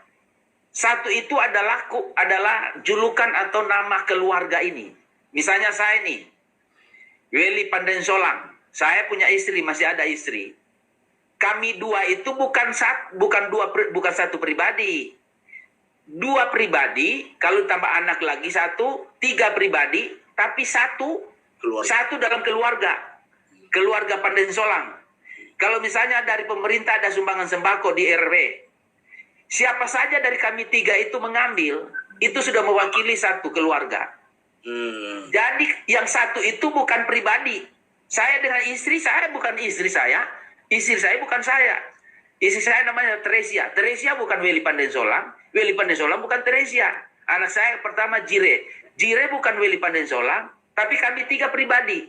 Tapi di mana kesatuan kami? Kata echad itu keluarga, satu keluarga. Ya. Okay. Pasti jemaat bisa tangkap nih. Satu keluarga. Jadi yang mana keluarga Pandensolang? Weli Pandensolang atau Teresia atau Jire? Tiga-tiganya. Ketika anak saya katakan Pandensolang, ya. Istri saya tampil, ya Pandensolang. Weli Pandensolang, ya. Kalau begitu yang mana Allah? Yesus Allah. Mana Roh Kudus Allah, Bapa Allah, ada berapa Allah? Satu Allah. Ada berapa weli pandensolang keluarga? Satu weli pandensolang, pribadinya 3. Jelas Pak? Terima kasih Pak. Ya. Itu paling dekat karena kata dipakai sama dengan Ulangan 6 ayat 4, ekhat. Ya, ikat. Baik, terima kasih Pak Weli. Sudah terjawab ya Pak Arnold ya, sudah ya. Ya, terima kasih. Baik, terima kasih banyak. Silakan siapa yang selanjutnya? Saya mau tanya Pak. Pak. Ya. Ya, silakan Pak Osten ya, Obaja dari Bekasi. Ya, Gembala GBI. Silakan Pak. Terima kasih kesempatannya. Salam Pak Weli. Shalom. Saya Pak Osten Obaja dari Ya. Bekasi. Ada yang mau saya tanya Pak mengenai penglihatan Daniel yang melihat ada 2 sosok, yaitu yang lanjut usia Ya. Dan anak manusia. ya, di surga. Ya. Nah, pertanyaan saya, anak manusia dan lanjut usia itu siapa? Oke.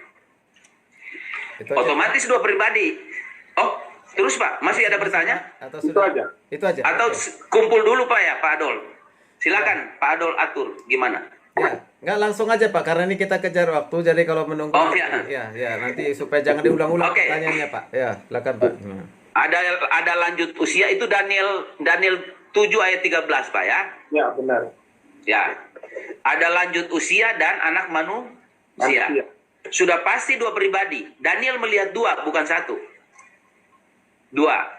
Kita lihat dulu yang anak manusia. Kata anak manusia di dalam perjanjian lama ada 2. 1 Ben Adam, itu bahasa Ibrani. 1 Bar Enas, itu bahasa Aram. Kalau Ben Adam itu adalah anak manusia berdosa, turunan Adam. Ben Adam. Ben itu anak. Kalau Arab bin. Ben Adam itu turunan Adam, semua berdosa. Jadi Daniel berdosa, Yeskiel berdosa, kita berdosa. Karena itu dicatat di dalam Roma 5:12, turunan Adam semua berdosa. Itu Ben Adam. Karena itu ketika Daniel menulis figur yang anak manusia, dia tidak pakai Ben Adam. Dia pinjam kata Bar Enas. Satu-satunya dalam kitab Daniel, tulisan Bar Enas, bahkan di Alkitab Perjanjian Lama, di situ dia menunjuk manusia bukan manusia biasa. Kalau Ben Adam manusia normal, punya dosa. Tapi kalau Bar Enas adalah manusia supranatural. Datang dari sorga, di awan-awan, tidak berdosa, mati menjadi juru selamat. Nah, Bar Enas itu, Bar Enas, tulisannya biasa. Bar Enas itu diterjemahkan dalam Septuaginta dan Yunani menjadi Huios Anthropu, anak manusia. Karena itu semua istilah anak manusia dalam perjanjian lama, perjanjian baru mengacu pada Daniel. Coba membaca apa yang disebut dengan anak manusia itu. Yesus bilang apa? Coba Bapak baca Matius 26 ayat 64. Kalau dibaca Alkitab kitab kertas lebih bagus karena kita melihat referensi. Matius 26 ayat 64. Ayat 64. Jawab Yesus, engkau telah mengatakannya, akan tetapi aku berkata kepadamu, mulai sekarang kamu akan melihat anak manusia duduk di sebelah kanan yang maha kuasa dan di awan-awan di langit.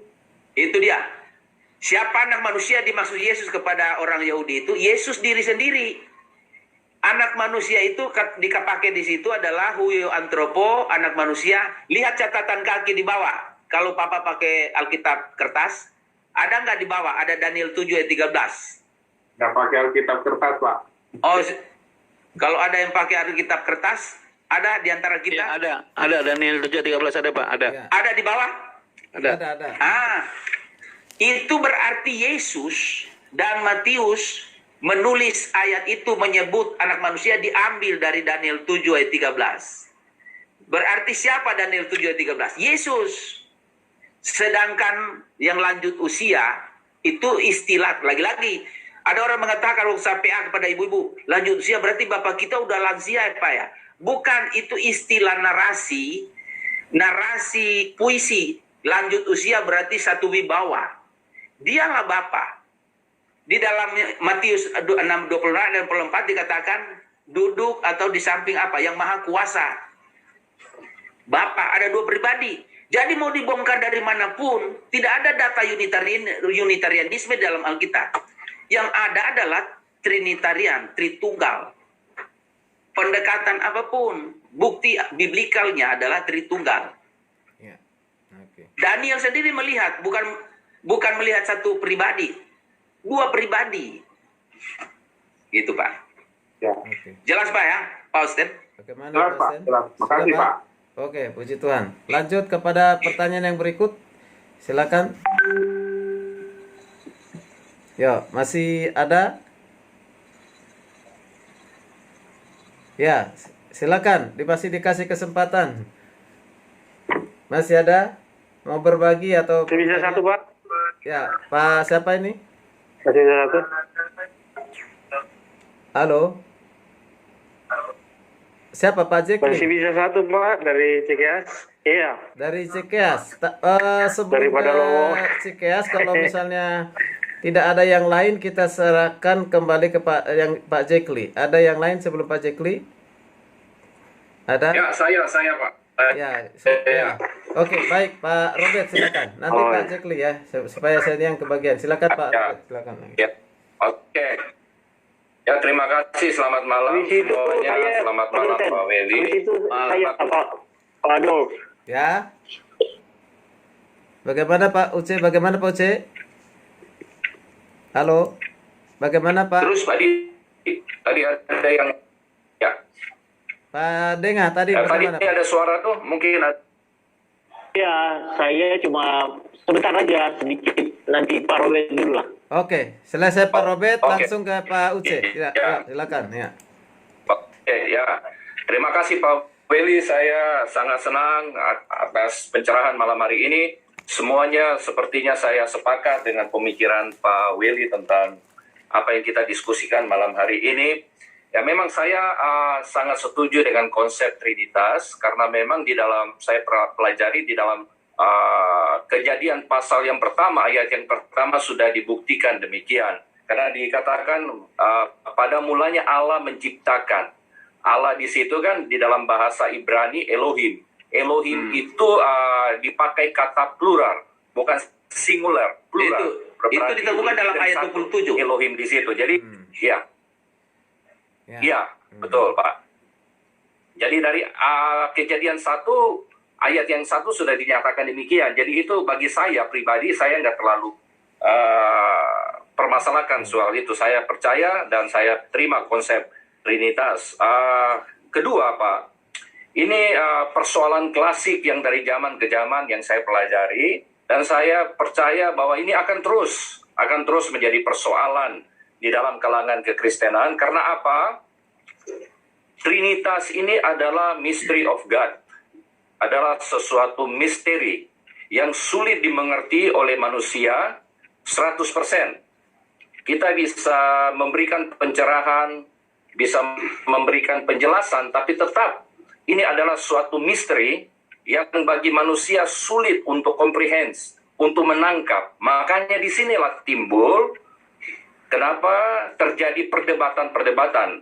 Karena persoalan yang tadi saya katakan bahwa ini adalah misteri yang memang bagi manusia siapapun orangnya sulit untuk comprehend, untuk bisa menanggapi 100%, karena ini memang rahasianya Tuhan. Itu yang menjadi persoalan sampai hari ini, dan saya percaya di tahun-tahun akan datang akan menjadi persoalan klasik. Terus, pertanyaan saya ada dua, Pak. Pertanyaan saya ada dua, tadi menurut Pak Weli, di dalam ayat pasal 19 Kejadian, ayat yang pertama, Kejadian 19 ayat yang pertama, di situ dikatakan kedua malaikat itu tiba di Sodom pada waktu petang. Menurut Pak Weli, kedua malaikat ini, kata malaikat di sini itu berbicara bagian daripada Trinitas itu ya kan, Allah Tritunggal. Karena yang satu sudah pergi, sekarang tinggal dua. Saya perhatikan di situ, ya. Bukan Pak, salah tangkap barangkali. Sorry. Langsung Pak ya. Ya, gimana? Mau dikonfirmasi. Jadi Ya. kita di Baik. 3 orang, bisa dengar Pak ya? Di 3 orang itu Ya, dari ya. ayat yang ke-8 itu kita hanya melihat satu pribadi di dalamnya, yaitu pribadi kedua. Tapi yang 2 orang itu malaikat, bukan Tritunggal. 2 orang itu adalah malaikat. Oh, yang 19 ini ayat yang itu bukan Tritunggal. Oke. Hanya terlihat 3 orang, Baik, tapi 1 orang itu adalah penampakan dari pribadi Tritunggal. Ya. Ya. Oke, baik. Kalau gitu saya salah tangkap. Oke, Ya. lanjutkan. Oke, kalau kita percaya begini Pak, ini pertanyaan yang kedua bahwa Bapa itu beda dengan anak, Ya. anak beda dengan Roh Kudus beda dengan Bapa. Karena masing-masing memiliki pribadi yang berbeda dari satu sama yang lain. Pertanyaan saya simpel aja Pak. Kalau begitu apakah kita bisa memanggil Yesus sebagai Bapa atau tidak? Kalau Yesus itu beda dengan Bapa, Yesus bukan Ya. Bapa. Ya. Apakah kita bisa memanggil Yesus Bapa? Umpama Ya. contoh di dalam doa. Ya. Pada saat kita mengatakan Bapa, itu refer kepada siapa ini? Kepada Oke. Bapa atau kepada anak? Ya. Banyak kan di sini mengalami satu kebingungan pada saat mereka mengucapkan kata Bapa di sini. Apakah Bapa itu Bapa atau Bapa ini juga bisa anak? Pertanyaan saya seperti itu. Apakah Yesus bisa kita panggil sebagai Bapa sedangkan Yesus itu beda dengan Bapa? Silakan, Pak. Oke. Pribadinya beda. Bapa dengan Yesus berbeda. Tapi kalau kita nyebut Yesus itu Bapa, di dalam Yesaya 9 Pak ya. Ya, Ayat 5 dikatakan dia adalah penasihat ajaib, Bapa yang kekal. Nah, Yesus itu bisa dipanggil Bapa dalam konteks praise worship, dalam konteks pengagungan, sebutan Bapa boleh dipakai untuk manggil Yesus. Tapi kalau kita nyebut Yesus Bapa, bukan pribadi pertama. Bisa ditangkap nih Pak. Jadi dalam hal penghormatan, kita bisa panggil Yesus Bapa. Bapa itu menunjuk kepada attitude kita, attitude rohani, penyembahan, pengagungan kita. Itu berarti, perhatikan di Yesaya 9:5 itu, kata Bapa disetarakan dengan Allah yang penasihat ajaib, Allah yang kekal, Bapa yang kekal di situ. Jadi ada 3 yang setara di situ. Yesus disebut Allah, Yesus disebut Bapa, Yesus disebut penasehat. 3-tiganya cocok. Tapi itu bukan pribadi Bapa. Itu hanya satu pribadi di dalam Yesaya 9 ayat 5. 3 gelarnya. Jadi waktu kita menyebut Yesus Bapa, itu kita sedang membuat dia gelar. Bukan menuju kepada pribadi. Pribadi dia bukan pribadi Bapa. Nah, ada pertanyaan lagi. Kalau begitu, kalau berdoa itu, apa harus memanggil 3-tiganya? Siapa yang dipanggil? Salah satu saja, sentralnya direkomendasikan oleh Tritunggal adalah Yesus. Kalau kita sudah nyembah Yesus, 3-tiganya sudah kesembah. Karena Yesus sentralisasi dari Tritunggal. Ya Pak ya? Oke. Sehingga untuk jemaat yang bingung, mungkin kita mau panggil apa? Bapa atau terserah, mau panggil Bapa sudah kesembah Yesus. Mau panggil Yesus bisa sudah kesembah Bapa, sudah kesembah Roh Kudus. Mau sembah Roh Kudus sudah kesembah 3-tiganya. Oke, baik. Karena oke Pak. Mana Pak Robert? Masih Pak? Sudah Pak? Cukup Pak? Ya, oke. Silakan Pak Uce dari Tangerang, Banten. Ya, makasih. Pertama tadi mau tanya yang penasihat ajaib, tetapi ternyata sudah dijelaskan. Ternyata itu gelar. Jadi gelar dan pribadi berbeda. Tetapi Tritunggal ini kan menganut asas kita dapat mempelajari, membeda-bedakannya, tetapi tidak dapat dipisahkan. Lalu kita memanggil salah satu, yaitu kebetulan kita lebih mengenal Yesus daripada mengenal Bapa dan Roh Kudus. Saya sangat setuju. Dan apakah benar kalau di sorga kita lihat satu pribadi Yesus saja, dengan kesatuan Tritunggal itu. Pertama itu. Yang kedua, saya mohon nanti bukunya referensi dari Pak Willy van den Solang ini kan bicaranya itu dalam sekali. Saya sampai bingung mau nanya yang mana. Dan kalau bersedia nanti ada pertanyaan yang pandu kita lagi setelah kita mulai baca bukunya. Dan bukan itu saja, karena saya memperhatikan, saya senang. Nah, kita dapat pegangan yang lebih kuat daripada digoyang-gonjang ganjing dengan kelihatan orang-orang yang apologis ini bertarung dengan Tritunggal, pada hakikatnya sebetulnya belum menguasai secara sempurna. Tetapi saya kira referensi Pak Adolf dan Pak Willy ini sudah luar biasa ini Pak Willy. Buku-bukunya kasih kami referensi dan pandu kami terus. Itu saja permintaan saya. Kalau ada pertanyaan ya dijawab barangkali untuk waktu-waktu yang akan datang, barangkali lewat WA atau bagaimana caranya lah mekanismenya. Itu saja Pak Adolf, terima kasih. Terima kasih juga Pak Willy. Makasih. Semua tidak kebetulan. Tuhan berkat. Ya. Terima kasih. Tuhan berkati Pak. Pak Adolf masih ada waktu Pak? Tadi ya silakan Pak Fabri, silakan Pak putar-putar dari Batam, silakan Pak, silakan. Ya. Sebentar Pak Adolf, tadi ada pertanyaan yang pertama saya. Kalau di surga kita lihat satu pribadi saja, pribadi maksudnya yang terlihat. Oke, ya. ingat. Oke Pak. Ya, maksud saya langsung aja dulu Pak pertanyaan. Karena Bapak bertanya satu, nanti dijawab Pak sekaligus. Atau langsung jawab Pak Willy, atau menunggu pertanyaan yang berikut Pak, atau langsung saja? Dijawab aja supaya ya silakan Pak. supaya Pak Uce sejahtera. Ya. Betul itu. Terima kasih. Supaya puas. Oke. Ya. Jadi 3 pribadi ini Pak, 3 pribadi ini permanen. Tidak berarti di perjanjian lama 3, di bumi 3, lalu ke sorga itu menyatu, langsung satu.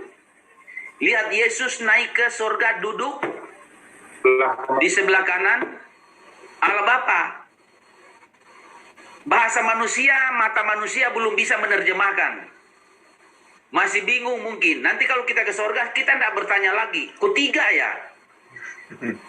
Kita akan melihat itu. Bahkan saya bilang tadi 5 dimensi, itu dimensi ketiga. Dimensi keempat. Bahkan di kekekalan kita melihat 3. Mari kita melihat ini Pak. Wahyu 22. Wahyu 22 ayat yang ketiga. Boleh salah satu Bapak membaca? Wahyu 22 ayat 3. Karena waktu kita. Wahyu 22 ayat 3. Maka mana dia Wahyu 22 ayat 3? Maka tidak akan ada lagi laknat, tahta Allah dan tahta anak domba akan ada di dalamnya, dan hamba-hambanya akan beribadah kepadanya. Ini Allah itu konteks pria baru. Kalau Allah itu Bapa, anak domba Yesus sendiri, Bapa sendiri. Nanti Roh Kudus dilihat di mana? Di ayat 17. Tolong Pak Elia, ayat 17. 17. Roh dan pengantin. Roh dan pengantin perempuan itu berkata, marilah. Siapa yang mendengar hendaklah ia berkata, marilah. Sampai di situ Pak, kita temukan roh. 3 pribadi kita ketemu di langit bumi baru. Ini yang disebut dengan komprehensif teologi. Sehingga tidak sepotek-potek melihat Tritunggal. Lalu yang mana Allah? 3-3-nya Allah. Berapa Allah? 1 Allah. Dan definisi itu sempurna. Kita akan ketemu langsung di sorga. Tidak akan lagi kesulitan kita mengerti. Allah itu 1. Ulangan 6 ayat 4. Secara sempurna kita pahami waktu kita ke sorga. Tidak lagi diskusi. Di sorga kita akan tidak ada lagi Pak Adol mengkoordinir kita mau bikin webinar begini. Kenapa kita bikin webinar? Karena kita belum mengerti sempurna tentang Allah itu. Di sorga kita langsung, oh ya, yes. 3 pribadi ada, yes. Berapa Allah? 1 Allah. Tidak ada kesulitan. Jadi di sorga kalau kita di eskatologi ada namanya pengubahan tubuh. Diubah seperti tubuh Yesus. Pikiran kita seperti pikiran Yesus. Perasaan seperti Yesus, hati seperti Yesus, tapi bukan Tuhan. Sehingga pikiran Yesus ada pada kita, tidak ada kesulitan memikirkan Tritunggal. Kita di sini, Kesulitan karena itu ada bahasa apa namanya, membela diri. Kita ini kan terbatas, tidak bisa mengerti. Betul. Tapi kita melihat Yohanes, jangan berpegang terbatas, memang kita terbatas. Tapi kalau kita melihat Lukas, mari Pak kita lihat Lukas. Kita bisa mengerti Tritunggal di bumi ini, walaupun kita terbatas, dia sudah kasih. Saya baca Lukas 24 ayat 45, begini Pak.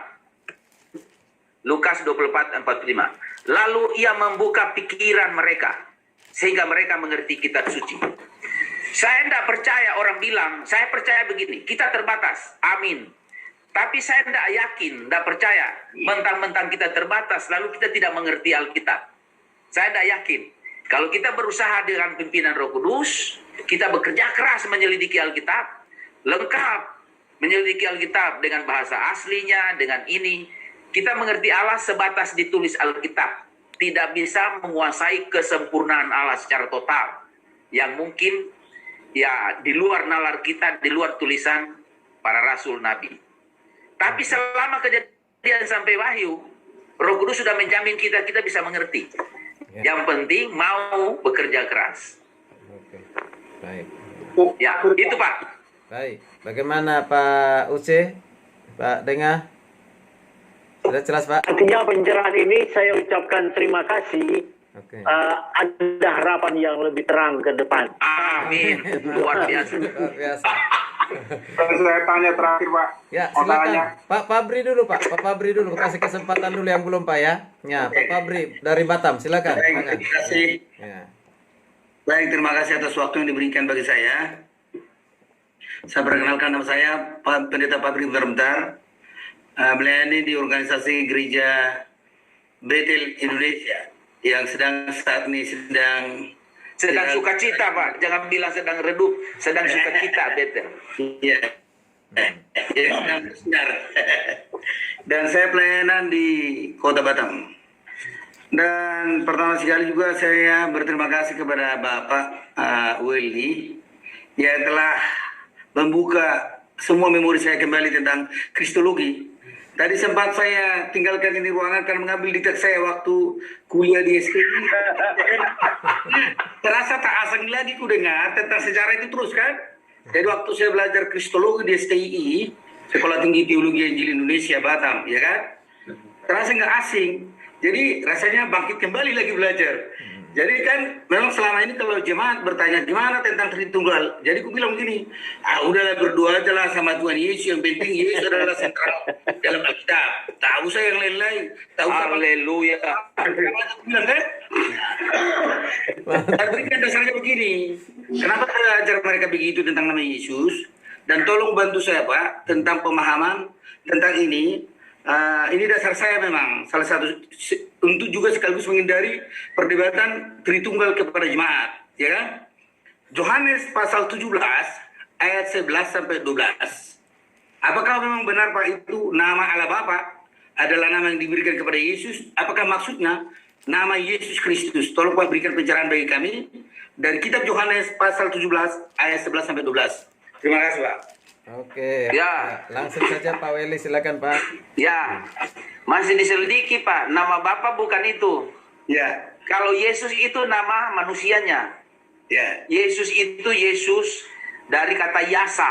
Yasa itu menyelamatkan. Jadi gelar dia, nama dia sebagai manusia itu juru selamat, bukan Yesus. Nama Bapa dan nama Anak dan nama Roh Kudus itu sama. Ya. Apa nama itu? Diselidiki di dalam panjang ceritanya. Kita mau tambah 2 jam lagi Pak Dol. Dalam Keluaran 3. Dari Keluaran 3 keseluruhan ayat itu dikupas. Ketemu di sana ya Ezer. Ya. Aku adalah aku. Ya. Yahweh. Yahweh bisa pakai Bapa. Anak bisa Yahweh. Yesus bisa disebut Yahweh. Roh Kudus bisa Yahweh. Ada datanya.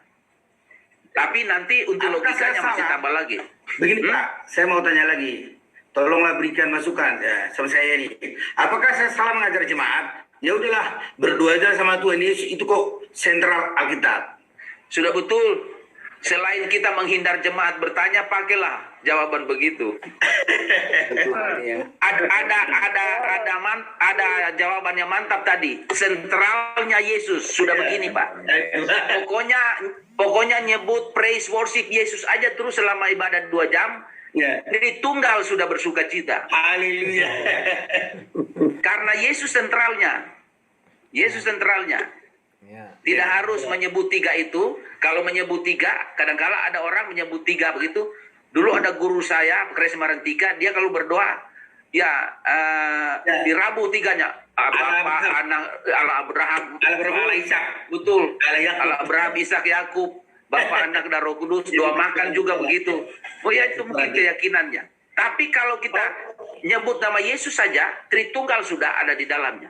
Pak Weli, disalah sedikit mengenai Yesus, nama Yesus. Kan di Spanyol juga ada nama Yesus. Maksudnya, ya. Di penjara juga ada nama Yesus, Pak. Iya. Pak Fabri nggak ada di penjara, namanya nggak ada Pak Fabri. Ya. Maksudnya begini, Pak Weli. Jadi Yesus yang disebut Kristus. Itu coba tolong dijelaskan sedikit. Oke. Kalau kita menyebut Yesus, ya terima kasih. Oke, baik. Kalau Yesus itu dari kata, kalau Ibrani ada kata Yasa. Yasa itu artinya menyelamatkan. Dari kata Yasa diberikan 2 nama yang akar katanya sama. Ada YS, Yasa. Di Perjanjian Lama muncul nama Yosua. YS. Ada artinya juru selamat Yosua. Dalam Perjanjian Baru dikasih nama Yesus. Ada YS. Jadi itu nama manusia. Nama gelar sehubungan dengan profesinya sebagai juru selamat. Sedangkan Kristus diambil dari Daniel 9 ayat yang ke-26. Hamasya. Di ayat 26, ya, dia yang diurapi tapi tidak ada salahnya, kata dipakai di sana Masya. Masya dalam Septuaginta diterjemahkan Kristo. Kristo dalam Perjanjian Baru juga Kristus, artinya Mesias. Jadi Kristus itu adalah gelar kerajaan, gelar ilahi, diurapi. Sedangkan Yesus adalah nama manusia sehubungan dengan profesi menyelamatkan. Yesus Kristus lengkap, dia juru selamat dan juga raja ilahi yang diurapi. Oke, baik. Mana ya, Pak? Ya. Jelas Pak Denga. Pak Denga. Terima kasih Pak. Tapi Fabri masih dari- akan memanjang besok-besok. Dari Untuk Batam sekarang ya, besok. haleluya. Tuhan. Dari Batam sudah Pak Fabri sudah ya, cukup sudah jelas Pak ya. Nah, nanti kalau kurang jelas nanti ditanya di buku ini Pak, nanti kita terjemahkan. Oke, baik. Masih ada yang lain yang belum. Ada Pak Irwan ini, kayaknya sepertinya udah dibuka ini volumenya. Sebentar Pak Osten, yang belum dulu Pak, supaya ini berbagi semuanya. Pak Irwan dari Kelapa Gading, silakan Pak. Ya, shalom semuanya. Terima kasih. Salam shalom. Ya, terima kasih Pak Weli yang sudah memberikan banyak sekali pencerahan pada malam hari ini, Pak. Saya menyimak terus dalam pembicaraan ini, luar biasa sekali, Pak. Kita diperkaya dengan penjelasan-penjelasan yang Bapak sampaikan. Juga teman-teman juga menambahkan. Mungkin kita sebagai manusia mungkin memang agak sulit memahami apa daripada yang dikatakan oleh Pak Robert tadi, disinggung bahwa ini adalah misteri ilahi atau kuasanya Tuhan, ya, sehingga bisa terjadi yang namanya Tritunggal ini atau Trinitas, ya. Artinya ini betul-betul grand design daripada Allah, ya, grand design Allah. Karena Allah itu mau menjangkau manusia tanpa ada kehadiran Yesus, nggak mungkin menjangkau itu, kan? Jadi melalui peristiwa turunnya Yesus ke bumi dan menyelamatkan dengan karya penebusan ini menjadi terlaksanalah apa yang menjadi tujuan Allah untuk menyelamatkan manusia. Jadi saya percaya tanpa Yesus turun ke dunia itu mustahil terjadi karya penyelamatan itu. Nah, di dalamnya terjadilah satu komplikasi. Artinya antara pengertian demi pengertian ini kan, karena banyak yang berpendapat bahwa Allah itu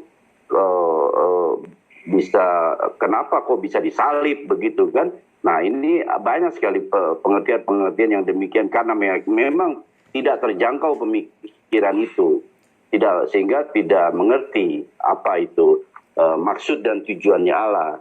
Tapi saya bisa melihat bahwa kenapa tadi kita sepakat bahwa mengatakan bahwa Allah Bapa, Allah Anak, dan Allah Roh Kudus itu adalah setara. Tadi saya menyimak demikian ya, kalau tidak salah kan begitu.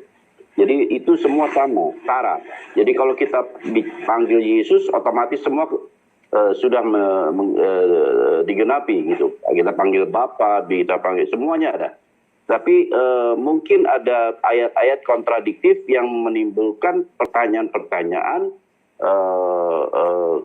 kenapa Allah Bapa itu lebih tinggi daripada Yesus gitu. Nah ini kita bisa dapati di Yohanes 10, 38, 29, 38, Yohanes 14 ayat 28 itu mengatakan, memang Yesus sendiri mengatakan demikian, ya kan, bahwa Bapa itu lebih besar daripada aku. Sehingga itu yang ditangkap oleh manusia, ditangkap oleh orang-orang bahwa Allah itu lebih powerful daripada Yesus gitu, ya.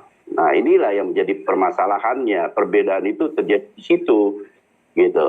Nah mungkin kita sebagai orang-orang yang memahami bisa mengerti kenapa Yesus bicara seperti itu, karena dia sebagai manusia dia bicara begitu. Pada posisi dia sebagai manusia dia harus bicara begitu, ya kan. Dia nggak mungkin ngomong bahwa saya sama dengan Allah gitu kan, nggak mungkin. Kita sebagai itu mengerti, tetapi orang-orang tidak memahami makna daripada ayat itu begitu, sehingga ditangkaplah bahwa Yesus ini tidak lebih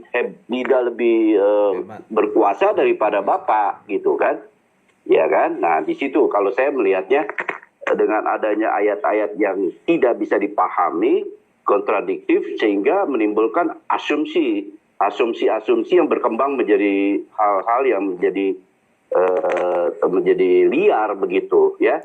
Saya katakan begitu karena memang karena ada ayat-ayat yang kontradiktif lah ya.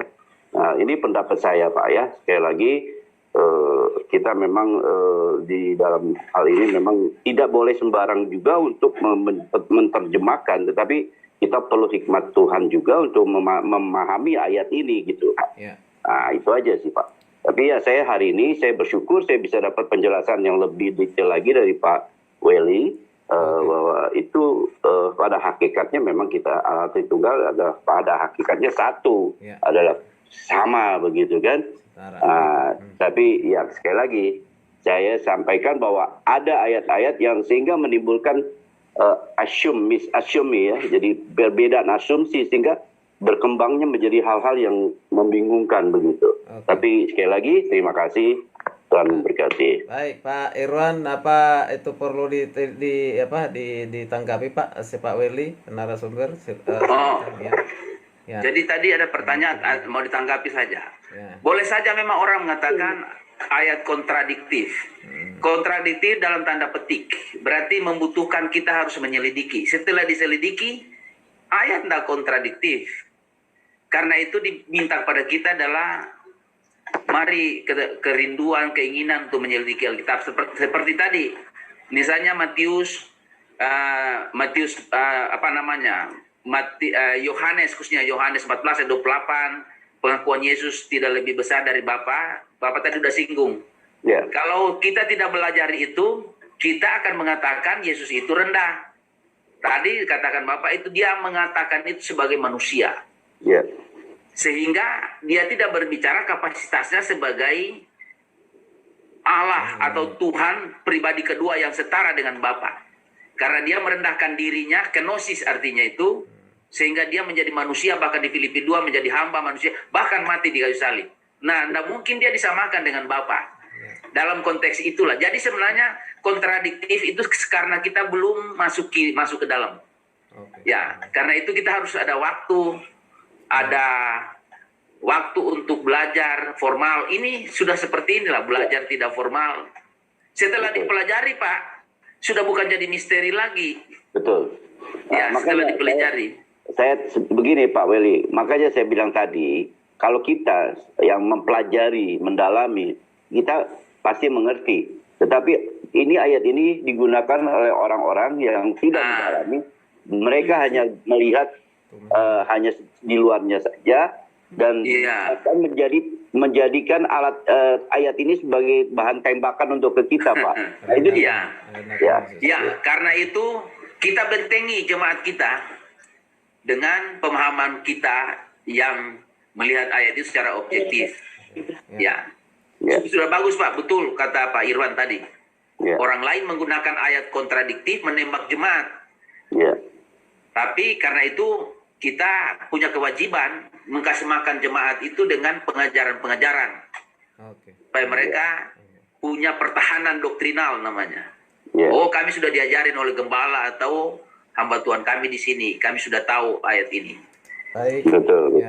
Oke. Baik, terima kasih Pak. Terima kasih Pak. Waktu kita tinggal 5 menit. Tinggal 5 menit. Kita gunakan 5 menit ini. Tadi masih ada penanya yang sudah pernah bertanya. Jangan dulu Pak Andreas. Ini yang lain ada yang lain yang belum. Ada Pak Gamaliel, ada Pak Ian dari Jogja, ada Pak Hans, ada Pak siapa tadi, ada Pak Adpen, ya, aktor kita, ya, yang biasanya Pak Adpen ini sering banyak bertanya. Ini masih ada atau sudah mundur beliau? Mana Pak Adpen? Pak Ian, bagaimana Pak Ian? Saya mau dulu Pak. Siapa? Pak Elianto. Pak Elianto. Oh, silakan Pak. Pak Elianto. Silakan. Terima kasih Pak Weli. Ya. Begini, silang pendapat ini kan terjadi tentang Tritunggal ini kan di medsos dan kebanyakan di kalangan teolog Pak. Ya. Nah, saya melihat dari kita, tapi tidak bisa dicegah juga bahwa karena itu di medsos maka jemaat juga bisa menikmati di situ. Iya. Perbedaan-perbedaan itu membuat mereka bertanya-tanya juga. Apakah saatnya kami umpamanya sebagai gembala harus mensosialisasikan tentang Tritunggal ini? Sebelumnya kan belum tersentuh secara mendalam. Untuk membentengi kata tadi itu, membentengi itu, apakah memang harus segera untuk mensosialisasikan, mengajarkan tentang Tritunggal ini, Pak? Karena keadaan kayak gini kan sudah terjadi seperti itu. Itu aja, Pak. Oke. Ini pertanyaan Bapak langsung. Sangat. Bapak segera besok kumpul pengerja Bapak. Ajarkan jemaat tentang Tritunggal. Karena salah satu bidat yang dekat dengan jemaat dan cepat menggoyahkan jemaat adalah Tritunggal, doktrin Tritunggal. Ajaran Tritunggal. Nah, kalau jemaat tidak siap, bisa berbondong-bondong ikut. Karena doktrin Tritunggal dalam konteks itu yang paling cepat ditangkap, dipahami adalah Unitarianisme. Satu Allah, satu pribadi, selesai. Itu yang paling cepat. Benar. Padahal itu keliru. Menurut Alkitab, bukan menurut kita tadi. Nah, jemaat sekarang dibekali dengan yang sesungguhnya kata Yesus apa. Tapi membutuhkan waktu, membutuhkan tenaga, kesediaan. Pertanyaan Bapak bagus. Sesegera Pak, bagi kita gembala-gembala juga, mari ajarkan jemaat. Sudah waktunya jemaat menerima pengajaran. Selain dari khotbah kita, blessing-blessing kita. Iya, betul Pak. Ya. Terima kasih. Terima kasih Pak. Sudah Pak Ilya, terima kasih. Oke, saya masih kesempatan Pak Hans. Pak Hans, bagaimana Pak? Mau ada yang mau ditanyakan Pak Hans? Atau mau dijelaskan, silakan. Lanjut dulu Pak, yang lain dulu. Ya, silakan. Okay. Pak Han, Pak Ian Gia dari Jogja. Silakan Pak. Kalau saya sudah setuju semua Pak. Saya cuma berterima kasih kepada Pak Weli. Karena saya pribadi memang dari kemarin bukan tidak tahu tapi minta konfirmasi untuk lebih jelas lagi dan mendetail sekali Pak Weli tadi mulai dari sejarahnya dan memang perlu benar yang disampaikan Pak Gamaliel, perlu untuk disampaikan kepada jemaat. Tidak boleh anti terhadap jemaat yang bertanya, harus disampaikan tentang Trinitas ini. Dan memang benar juga kita harus menghargai pendapat orang, tetapi saya kembali mengatakan, karena tadi Pak Gamaliel juga untuk menyampaikan kepada Pak Weli, ini dimulai berbeda pendapat ini dari orang-orang yang berada di dalam ya pergulatannya setiap hari teologi. Kenapa harus seperti itu? Kalau menurut saya selain dari waktu Tuhan, inilah saatnya semua harus dimurnikan pengenalan-pengenalan akan Tuhan. Itu yang saya lihat, dan perlu pengetahuan itu harus, kalau Pak Kris Marantika selalu mengatakan iman dan ilmu itu harus setara. Paling tidak. Ya, jadi kalau mengenal ilmu banyak tanpa iman, hancur jadinya. Makanya saya bersyukur sekali malam hari ini. Kalau saya tidak ada pertanyaan, Pak, itu saja. Kalau saya bersyukur, terima kasih. Oke, terima kasih Pak Yan. Pak Adven masih ada. Ini Pak Adven tidak buka kameranya atau sudah tertidur? Ada Pak Adven, ada. Ada, tapi yang di KGXCL. Ya, tapi kayaknya mungkin tertidur beliau kali, kelelahan. Ya. Oke, kalau tidak ada dua terakhir kesempatan. Ada tadi Pak Osten, Pak Jekli tadi, karena untuk ulang, kalau nggak ada lagi yang belum pernah bertanya. Ya, sekarang kita serahkan Pak Osten, singkat Pak, singkat. Lalu nanti Pak Jekli. Ya. Jadi singkat Pak, singkat. Kita sudah belajar kebenaran ini. Yang mau saya tanyakan pendapat Pak Beli, solusi terbaik apa Pak? Supaya dari senior-senior kita, hamba-hamba Tuhan yang hebat ini, agar teman-teman kita yang salah jalan itu bisa diluruskan kembali. Kan kita nggak ingin mereka seperti itu. Itu aja Pak. Oke, silakan Pak Weli.